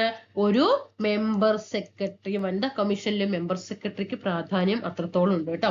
അപ്പൊ ഒരു ചെയർപേഴ്സണും 4-ൽ കൂടാത്ത അംഗങ്ങളും ഒരു മെമ്പർ സെക്രട്ടറിയും അടങ്ങുന്നതാണ് കേരള വനിതാ കമ്മീഷന്റെ ഘടന എന്ന് പറയുന്നത്. ഇനി ഈ ചെയർപേഴ്സൺ എന്ന് പറയുന്നത് ആരായിരിക്കണം? നമ്മൾ നേരത്തെ പറഞ്ഞില്ലേടാ, കേന്ദ്രതലത്തിൽ പറഞ്ഞില്ലേ, അതെല്ലാം തന്നെയാണ് ഇവിടെയും കേട്ടോ. സ്ത്രീകളുമായി ബന്ധപ്പെട്ട പ്രശ്നങ്ങളില് നല്ല പരിജ്ഞാനമുള്ളതും നല്ല ആ വിഷയങ്ങളുമായിട്ടൊക്കെ നല്ല സമഗ്രമായ അറിവൊക്കെ ഉള്ള വ്യക്തി ആയിരിക്കണം ആര്? ചെയർപേഴ്സൺ എന്ന് പറയുന്നത്. ഇനി 4-ൽ കൂടാത്ത അംഗങ്ങള്. 4-ൽ കൂടാത്ത അംഗങ്ങളിൽ ഒരാൾ ആരായിരിക്കണം? പറഞ്ഞേ, ഒന്ന് ഓർമ്മിച്ച് പറഞ്ഞേ. നമ്മൾ കഴിഞ്ഞതിൽ ഏതാ പറഞ്ഞ? 5 അംഗങ്ങളിൽ ഒരാൾ ആരായിരിക്കണം? SC വിഭാഗമോ ഒരാൾ ആരായിരിക്കണം? ST വിഭാഗത്തിൽ നിന്ന് ആയിരിക്കണം. പഠിച്ചോ? ഇനി ചെയർപേഴ്സണും അംഗങ്ങളും ഒക്കെ ആരാകണം? ചെയർപേഴ്സണും അംഗങ്ങളും ഒക്കെ ആരായിരിക്കണം? വനിതകൾ തന്നെ ആയിരിക്കണം കേട്ടോ, വനിതകൾ ആയിരിക്കണം. ഇനി ഇവരെ ഒക്കെ നിയമിക്കുന്നത് ആരാണ്? സ്റ്റേറ്റ് ഗവൺമെന്റ് ആണ് അല്ലെ? ആരാണ്? സ്റ്റേറ്റ് ഗവൺമെന്റ് ആണ് ഇവരെ നിയമിക്കുന്നത്. പഠിച്ചല്ലോ അല്ലെ? ഇനി അപ്പോ കമ്മീഷന്റെ ഘടന പഠിച്ചല്ലോ. ആസ്ഥാനം എവിടെ പഠിച്ചു? പട്ടം തിരുവനന്തപുരം. പ്രസിദ്ധീകരണം സ്ത്രീ ശക്തി. സെക്ഷൻ 5 കേരള വനിതാ കമ്മീഷനെ കുറിച്ച് പറയുന്നു. കേരള വനിതാ കമ്മീഷൻ നിലവിൽ വന്നത് 96 മാർച്ച് 14 28 വകുപ്പുകളുണ്ട്. പിന്നെ ഒരു ചെയർപേഴ്സണും 4 കൂടാത്ത അംഗങ്ങളും ഒരു മെമ്പർ സെക്രട്ടറിയും അടങ്ങുന്നതാണ് ഘടന. ചെയർപേഴ്സൺ എന്ന് പറയുന്നത് സ്ത്രീകളുമായി ബന്ധപ്പെട്ട വിഷയങ്ങളിൽ നല്ല രീതിയിൽ അറിവും പരിജ്ഞാനങ്ങളുമായിട്ടുള്ള വ്യക്തി ആയിരിക്കണം. 4 കൂടാത്ത അംഗങ്ങളിൽ ഒരാൾ SC വിഭാഗക്കാരനും ഒരാൾ ST വിഭാഗക്കാരനുമായിരിക്കണം. ഒരു മെമ്പർ സെക്രട്ടറി ഉണ്ടായിരിക്കണം. ചെയർപേഴ്സണും അംഗങ്ങളും ഒക്കെ വനിതകളായിരിക്കണം. ഇവരെ ഒക്കെ നിയമിക്കുന്നത് സ്റ്റേറ്റ് ഗവൺമെന്റ് ആണ്. ഓക്കെ. ഇനി നമ്മുടെ ചെയർപേഴ്സന്റെയും അംഗങ്ങളുടെയും ഒക്കെ കാലാവധി എത്രയാണ് കാലാവധി? 5 വർഷമാണ് കേട്ടോ. 5 വർഷമാണ് കാലാവധി. 5 വർഷം. ഓക്കെ. പക്ഷെ മെമ്പർ സെക്രട്ടറിയുടെ കാലാവധി 5 വർഷമാണ് എന്നുള്ളത് എന്ത് പറയുന്നില്ല കേട്ടോ. മെമ്പർ സെക്രട്ടറിയുടെ കാലാവധി എന്താണ്? 5 വർഷമാണ് എന്നുള്ളത് പറയുന്നില്ല. അംഗങ്ങളുടെയും ചെയർപേഴ്സന്റെയും കാലാവധിയാണ് 5 വർഷം എന്ന് പറയുന്നത്. ഇനി ആരാണ് നീക്കം ചെയ്യുക? സംസ്ഥാന ഗവൺമെന്റ് ആണ്. ആരാണ് നിയമിക്കുന്നത്? ആരാണ്? നിയമനം, പിന്നെ നീക്കം, പിന്നെ രാജി. ഇതൊക്കെ ആര് തന്നെയാണ്? ആർക്കാണ്? സ്റ്റേറ്റ് ഗവൺമെന്റിന് തന്നെയാണ് കേട്ടോ. സ്റ്റേറ്റ് ഗവൺമെന്റിന് തന്നെയാണ്. ഇനി ചെയർപേഴ്സണും അംഗങ്ങൾക്കൊക്കെ എന്ത് ചെയ്യാം? സംസ്ഥാന സർക്കാരിന് മുമ്പാകെ എപ്പോ വേണമെങ്കിലും എന്ത് ചെയ്യാം? രാജിക്കത്ത് സമർപ്പിക്കാവുന്നതാണ് കേട്ടോ. എപ്പോ അവർക്ക് ഇനിയിപ്പോ വേണ്ട, ഈ ഉദ്യോഗം വേണ്ട എന്ന് പറഞ്ഞിട്ട് സ്റ്റേറ്റ് ഗവൺമെന്റിന് മുമ്പിൽ എന്ത് ചെയ്യാം? രാജി സമർപ്പിക്കാവുന്നതാണ്. ഇനി നമുക്ക് അധ്യക്ഷന്മാരെ കുറിച്ച് പരിചയപ്പെട്ട അധ്യക്ഷ കേട്ടോ പഠിച്ചാലോ. നമ്മുടെ കേരള വനിതാ കമ്മീഷന്റെ ആദ്യത്തെ അധ്യക്ഷ ആരാണ്? ആദ്യത്തെ അധ്യക്ഷ നമ്മുടെ സുഗതകുമാരി അല്ലെ? സുഗതകുമാരി ടീച്ചറാണ്. സുഗതകുമാരി ആരാണ്? ആദ്യത്തെ അധ്യക്ഷ ആരാണ്? സുഗതകുമാരി. ഇപ്പൊ ആരാണ് നിലവിൽ ആരാണ്? സതീദേവി കേട്ടോ. സതീദേവി ആരാണ്? സതീദേവിയാണ് കേട്ടോ. ഇനി നമ്മുടെ രണ്ടാമത് ആരായിരുന്നു? രണ്ടാമത് ശ്രീദേവിയാണ് കേട്ടോ. ശ്രീദേവി. രണ്ടാമത് ആരാണ്? ശ്രീദേവി. ആരാണ്? ശ്രീദേവി. മൂന്നാമത് ആരാണ്? കമലം. മൂന്നാമത് ആരാണ്? കമലമാണ് കേട്ടോ. ആരാണ്? കമലം. ഓക്കെ. പഠിച്ചു. ഇനി ഇപ്പോ ഒന്നാമത്തെ പഠിക്കുക സുഗതകുമാരി, രണ്ടാമത്തെ പഠിക്കുക ശ്രീദേവി, മൂന്നാമത് കമലം പഠിക്കുക. നിലവിൽ ആരാണ്? സതീദേവിയാണ് കേട്ടോ. നിലവിൽ ആരാണ്? സതീദേവിയാണ്. പഠിച്ചു അല്ലെ? ഇത്രയും കാര്യങ്ങൾ പഠിച്ചോ. 5 വർഷം കാലാവധിയാണ്. നിയമിക്കുന്നത് സംസ്ഥാന ഗവൺമെന്റ്, നീക്കം ചെയ്യുന്നത് സംസ്ഥാന ഗവൺമെന്റ്. ഇവർക്ക് എപ്പോ വേണമെങ്കിലും സ്റ്റേറ്റ് ഗവൺമെന്റിന്റെ മുമ്പിൽ ചെന്നിട്ട് എന്ത് ചെയ്യാം? രാജി സമർപ്പിക്കാം. കേരള വനിതാ കമ്മീഷന്റെ ആദ്യത്തെ അധ്യക്ഷ സുഗതകുമാരി ടീച്ചറാണ്. നിലവിൽ സതീദേവിയാണ്. ഫസ്റ്റ് സുഗതകുമാരി, രണ്ടാമത് ശ്രീദേവി വന്നു, മൂന്നാമത് ആര് വന്നു? കമലം വന്നു കേട്ടോ. ആരാണ്? കമലം. ഓക്കെ ആയോ? ഈ ഭാഗങ്ങളൊക്കെ. ഇനി നമുക്ക് ഇവിടെ പഠിക്കേണ്ട ചെറിയ 1-2 ടോപ്പ് പോയിന്റ് ഞാൻ പറഞ്ഞു തരാം. അതായത് ഇപ്പൊ നമ്മൾ നേരത്തെ നമ്മുടെ ദേശീയ വനിതാ കമ്മീഷൻ പഠിച്ചപ്പോൾ നമ്മൾ പറഞ്ഞില്ലേ, പ്രത്യേക സാഹചര്യങ്ങളിൽ കമ്മീഷൻ കുറച്ചുപേരെ ആരെങ്കിലുമൊക്കെ കുറച്ച് ആൾക്കാരെ അതിൽ നിയമിക്കും എന്ന് പറഞ്ഞു അല്ലെ? ആ നിയമിക്കുന്നത് ആരാണ്? ദേശീയ കമ്മീഷൻ തന്നെയാണ്. അതുപോലെ തന്നെ നമ്മുടെ കേരള വനിതാ കമ്മീഷനിലും ചില പ്രത്യേക സാഹചര്യങ്ങളിൽ നല്ല അറിവും പരിചയമുള്ള ആളെ എന്ത് ചെയ്യും? കമ്മീഷൻ നിയമിക്കും ട്ടോ. അപ്പൊ അവർക്കും എന്താണ് വോട്ടവകാശം ഇല്ല. കമ്മീഷനിൽ യോഗം ഒക്കെ ചേരാം, എല്ലാം തീരുമാനിക്കാം. അതേപോലെ തന്നെ അവിടെ എന്താണോ അതേപോലെ തന്നെ ഇവിടെ അവർക്ക് എന്തില്ല? വോട്ടവകാശം ഇല്ല കേട്ടോ. വോട്ടവകാശം, കമ്മീഷനിൽ യോഗം ചേരാം, കാര്യങ്ങൾ പറയാം, എല്ലാം ചെയ്യാം. പക്ഷെ എന്താണ്? അവർക്ക് വോട്ടവകാശം ഉണ്ടായിരിക്കുന്നതല്ല. ഇനി പിന്നെ നമ്മൾ അവിടെ എന്തൊക്കെ പഠിച്ചു? ഇവരെ എങ്ങനെയാണ് നീക്കം ചെയ്യുന്നത്? അതായത് ചില സന്ദർഭങ്ങളിൽ ഇവരെ നീക്കം ചെയ്യേണ്ടി വരിക. നമ്മൾ നേരത്തെ പറഞ്ഞില്ലേ, നിർധനനാകുക, അതുപോലെ സദാചാര വിരുദ്ധ കുറ്റങ്ങളിൽ ഏർപ്പെടുക, മാനസിക സ്വാസ്ഥ്യം ഇല്ലേ, അതുപോലെ തന്നെ കർത്തവ്യങ്ങളിൽ വിമുക്ത കാണിക്കുക, മാനസിക സ്വാസ്ഥ്യം, അല്ലെ? പിന്നെ അതുപോലെ തന്നെ എന്താ പറയാ, കൊടുത്ത ജോലി ചെയ്യാൻ പറ്റാത്തൊരവസ്ഥ, ആ സന്ദർഭങ്ങളിലൊക്കെ എന്ത് ചെയ്യും? നീക്കം ചെയ്യും. നമ്മൾ കഴിഞ്ഞതിൽ എന്താണ് അതേപോലെ തന്നെ പഠിച്ചത്. പിന്നെ ഇവിടെ നമ്മൾ ഒരു പ്രത്യേകം ശ്രദ്ധിക്കേണ്ടത്, കമ്മീഷനിൽ നിന്ന് അവധിക്ക് അനുവാദമില്ലാതെ, ഇപ്പൊ ഞാനൊരു വനിത അങ്ങനെയെങ്കിലും പറയട്ടെ, പറഞ്ഞിട്ടെങ്കിലും അങ്ങനെയെങ്കിലും ആകട്ടെ അല്ലെ, അല്ലെങ്കിൽ നിങ്ങൾ ഒരാളട്ടെ, നിങ്ങൾ കണ്ടോളാം, ഞാൻ എന്നെ കാണട്ടെ. എന്താണ്, ഞാൻ ഇപ്പൊ വനിതാ കമ്മീഷനിലെ അംഗമാണ് കേട്ടോ, ഞാൻ കേരള വനിതാ കമ്മീഷനിലെ ഒരു അംഗമാണേ. ഞാൻ എന്ത് ചെയ്യണ, അവധിയൊന്നും പറഞ്ഞിട്ടില്ല, അവധിയൊന്നും പറയാതെ തന്നെ എന്ത് ചെയ്യണ, അവരുടെ യോഗങ്ങൾ നടക്കും അല്ലെ, യോഗങ്ങളൊക്കെ അവര് കാരണം സ്ത്രീകളുമായിട്ട് ബന്ധപ്പെട്ട വിഷയമാണ്, എപ്പോഴെങ്കിലും യോഗം കൂടി മതി, ഇല്ല അല്ലെ, വേണ്ടുന്ന സാഹചര്യങ്ങളിലൊക്കെ യോഗം കൂടാം. അങ്ങനെ തുടർച്ചയായ ശ്രദ്ധിക്കണം കേട്ടോ, തുടർച്ചയായ 3 യോഗം, മൂന്ന് മറക്കരുതേ, എന്തെങ്കിലും ഓർമ്മ വേണം, ഇങ്ങനെ പിക്ചർ മനസ്സിൽ പതിയട്ടെ, 3 കേട്ടോ, 3 ഓക്കെ, മനസ്സിൽ പതിയാനാണ് കേട്ടോ. 3 യോഗങ്ങളിൽ, തുടർച്ചയായ 3 യോഗങ്ങളില് എന്ത് ചെയ്യാണ്, പങ്കെടുക്കാതിരുന്നാൽ ഇവരെ എന്ത് ചെയ്യാം, പുറത്താക്കാം കേട്ടോ. ചെയർപേഴ്സണെയും അംഗങ്ങളെയൊക്കെ ഏത് സാഹചര്യത്തിൽ പുറത്താക്കാം, തുടർച്ചയായി, അതായത് ഞാൻ അവധിയൊന്നും പറയാതെ യോഗങ്ങളിലൊന്നും തുടർച്ചയായിട്ട് പങ്കെടുക്കാതെ, ഒരു 3 യോഗങ്ങളിൽ തുടർച്ചയായിട്ട് പങ്കെടുക്കാതിരുന്ന എന്ത് ചെയ്യും, എന്നെ ഒഴിവാക്കും കേട്ടോ. തുടർച്ചയായിട്ടുള്ള 3 കേട്ടോ, 3 ശ്രദ്ധിക്കണം. പിന്നെ കമ്മീഷന്റെ ചുമതലകളൊക്കെ എന്താണ് അറിയാലോ, സ്ത്രീകളുമായിട്ടുള്ള ബന്ധപ്പെട്ട എല്ലാ വിഷയങ്ങളും എന്ത് ചെയ്യാണ്, ഇവർക്ക് അവിടെ അധികാരമുണ്ട് കേട്ടോ. ദേശീയ തലത്തിലാണെങ്കിലും കേരള വനിതാ കമ്മീഷനിൽ, ഇതൊക്കെ നമ്മൾ അവിടെ എന്താണോ പഠിച്ചത് അത് തന്നെയാണ് ഇവിടെയും കേട്ടോ. പിന്നെ സെക്ഷൻസും കാലാവധിയും അംഗങ്ങളൊക്കെ മാറുന്നു എന്ന് മാത്രമേ ഉള്ളൂ. അപ്പൊ അതൊക്കെ പഠിക്കാം. കമ്മീഷന്റെ അധികാരങ്ങളൊക്കെ നമ്മൾ അത് കഴിഞ്ഞ അതിൽ പഠിച്ചില്ലേ, കേന്ദ്രത്തിൽ പഠിച്ചില്ലേ അധികാരങ്ങൾ, അതൊക്കെ തന്നെയാണ് ഇവിടെയും അധികാരമുള്ളത് കേട്ടോ. ഇനി വാർഷിക റിപ്പോർട്ട് സമർപ്പിക്കുന്നത് ആർക്കാണ്?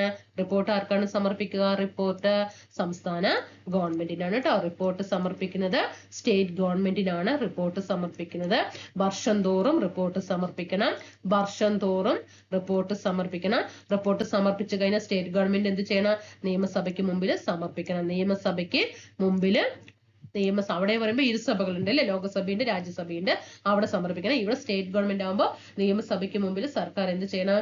റിപ്പോർട്ട് സമർപ്പിക്കണം.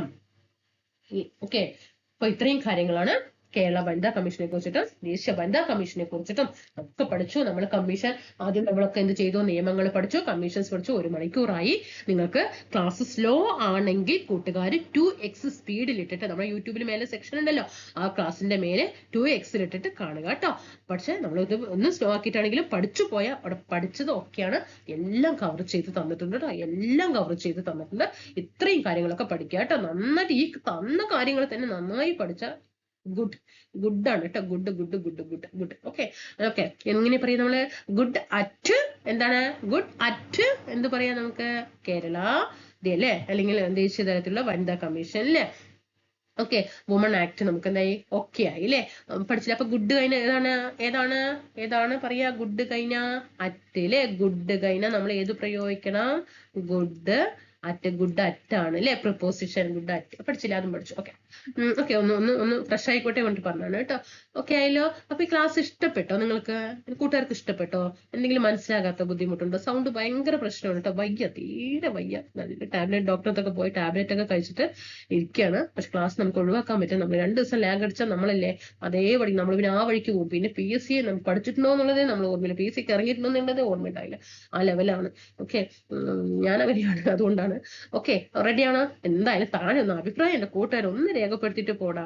എന്തൊക്കെ വീഡിയോ കണ്ട് സമയം കളയാറുണ്ട്. 2 മെസ്സേജ് ഒന്നും വേണ്ട, ഇഷ്ടപ്പെട്ടു എന്നെങ്കിലും പറഞ്ഞിട്ട് ഒന്ന് ഇട്ടിട്ട് പോ. സന്തോഷമായില്ലേ? നിങ്ങളുടെ ചേച്ചിയില്ലേ? ഓക്കെ, നിങ്ങൾ ഇട്ടിട്ട് പോട്ടാ. നമുക്ക് അടുത്ത ക്ലാസ്സിൽ വീണ്ടും കാണാം. ടെലിഗ്രാം ഗ്രൂപ്പിന്റെ ലിങ്ക് ഞാൻ താഴെ കൊടുക്കാം. അവിടെ ഒന്നും പോയില്ല, നിങ്ങളുടെ പൈസ ഒന്നും പോലും. നിങ്ങൾക്ക് 1 രൂപ, എനിക്ക് 1 രൂപ തരണ്ട കേട്ടോ. ഒരു രൂപ എന്തിനാ? അഭ്യാസം ഇല്ല ഇപ്പോ. 1 രൂപ നിങ്ങൾ എനിക്ക് തരണ്ട. ഒരു കമന്റ് അല്ലേ വേണ്ടുള്ളൂ. ഒരു കമന്റ് ഇട്ടിട്ട് പോടാ, ഒരു ലൈക്ക് ഇട്ടിട്ട് പോടാ. ജസ്റ്റ് ഒന്ന് സബ്സ്ക്രൈബ് ചെയ്തിട്ട് പോട്ടോ. അത്രയല്ലേ ചേച്ചി ചോദിക്കുന്നുള്ളൂ. ഓക്കെ, നമുക്ക് അടുത്ത ക്ലാസ്സിൽ നമുക്ക് എന്ത് ചെയ്യാം? അടുത്ത ക്ലാസ്സിൽ വീണ്ടും കാണാം. വേഗം കോൺസ്റ്റിറ്റ്യൂഷൻ തീർക്കണം കേട്ടോ, നമുക്ക് അടുത്ത മൊഡ്യൂളിലേക്ക് കടക്കണം. ഓക്കെ, അപ്പൊ നിങ്ങളുടെ സപ്പോർട്ടിനനുസരിച്ചിട്ടായിരിക്കണം സ്പീഡ് കൂടുതൽ. നിങ്ങൾ കാരണം നമുക്ക് വ്യൂസ് ഒക്കെ ഭയങ്കര കുറവാണ്, അതുകൊണ്ട് ക്ലാസ്സിലൊക്കെ ഒരു ടെൻഡൻസി ഒക്കെ ഭയങ്കര സ്ലോ ആകുന്നു. നിങ്ങൾ എന്നെ സപ്പോർട്ട് ചെയ്യട്ടെ, കൂട്ടുകാർക്കൊക്കെ ഒന്ന് ഷെയർ ചെയ്തിട്ട് സപ്പോർട്ട് ചെയ്യാം. Okay, thank you so much. Okay കൂട്ടുകാരെ, നന്ദി. പഠിക്കുക. സെക്രട്ടറിയേറ്റ് നമുക്ക് ഫസ്റ്റ് റാങ്ക് ആണ് കേട്ടോ. നമ്മൾ ഫസ്റ്റ് റാങ്ക് അടിച്ചിരിക്കും. പിന്നെ കൂട്ടുകാരെ ഒരു കാര്യം സമയം അതിക്രമിച്ചു എന്നാണ് ഞാൻ പറയാണ്. ദയവ് ചെയ്തിട്ട് പ്രീവിയസ് ക്വസ്റ്റ്യൻ പേപ്പർ OMR തന്നെ ചെയ്ത് പരിശീലിക്കാട്ടോ. OMR തന്നെ ചെയ്ത് പരിശീലിക്കുക. നല്ല മാർക്ക് കിട്ടാൻ, നെഗറ്റീവ് ഒഴിവാക്കാൻ എന്തൊക്കെയോ പറയണമെന്നുണ്ട്. നിങ്ങളെയൊക്കെ നേരിട്ട് കാണണം. അപ്പൊ നമുക്ക് നല്ലൊരു റാങ്ക്, നമുക്കൊരു എല്ലാവർക്കും നല്ല റാങ്ക് വാങ്ങിച്ചിട്ട് നമുക്ക് അടുത്ത ക്ലാസ് കാണട്ടോ. അടുത്ത ക്ലാസ്സിലല്ല, അടുത്ത എക്സാം ആയിട്ട് കാണാം. Okay, thank you.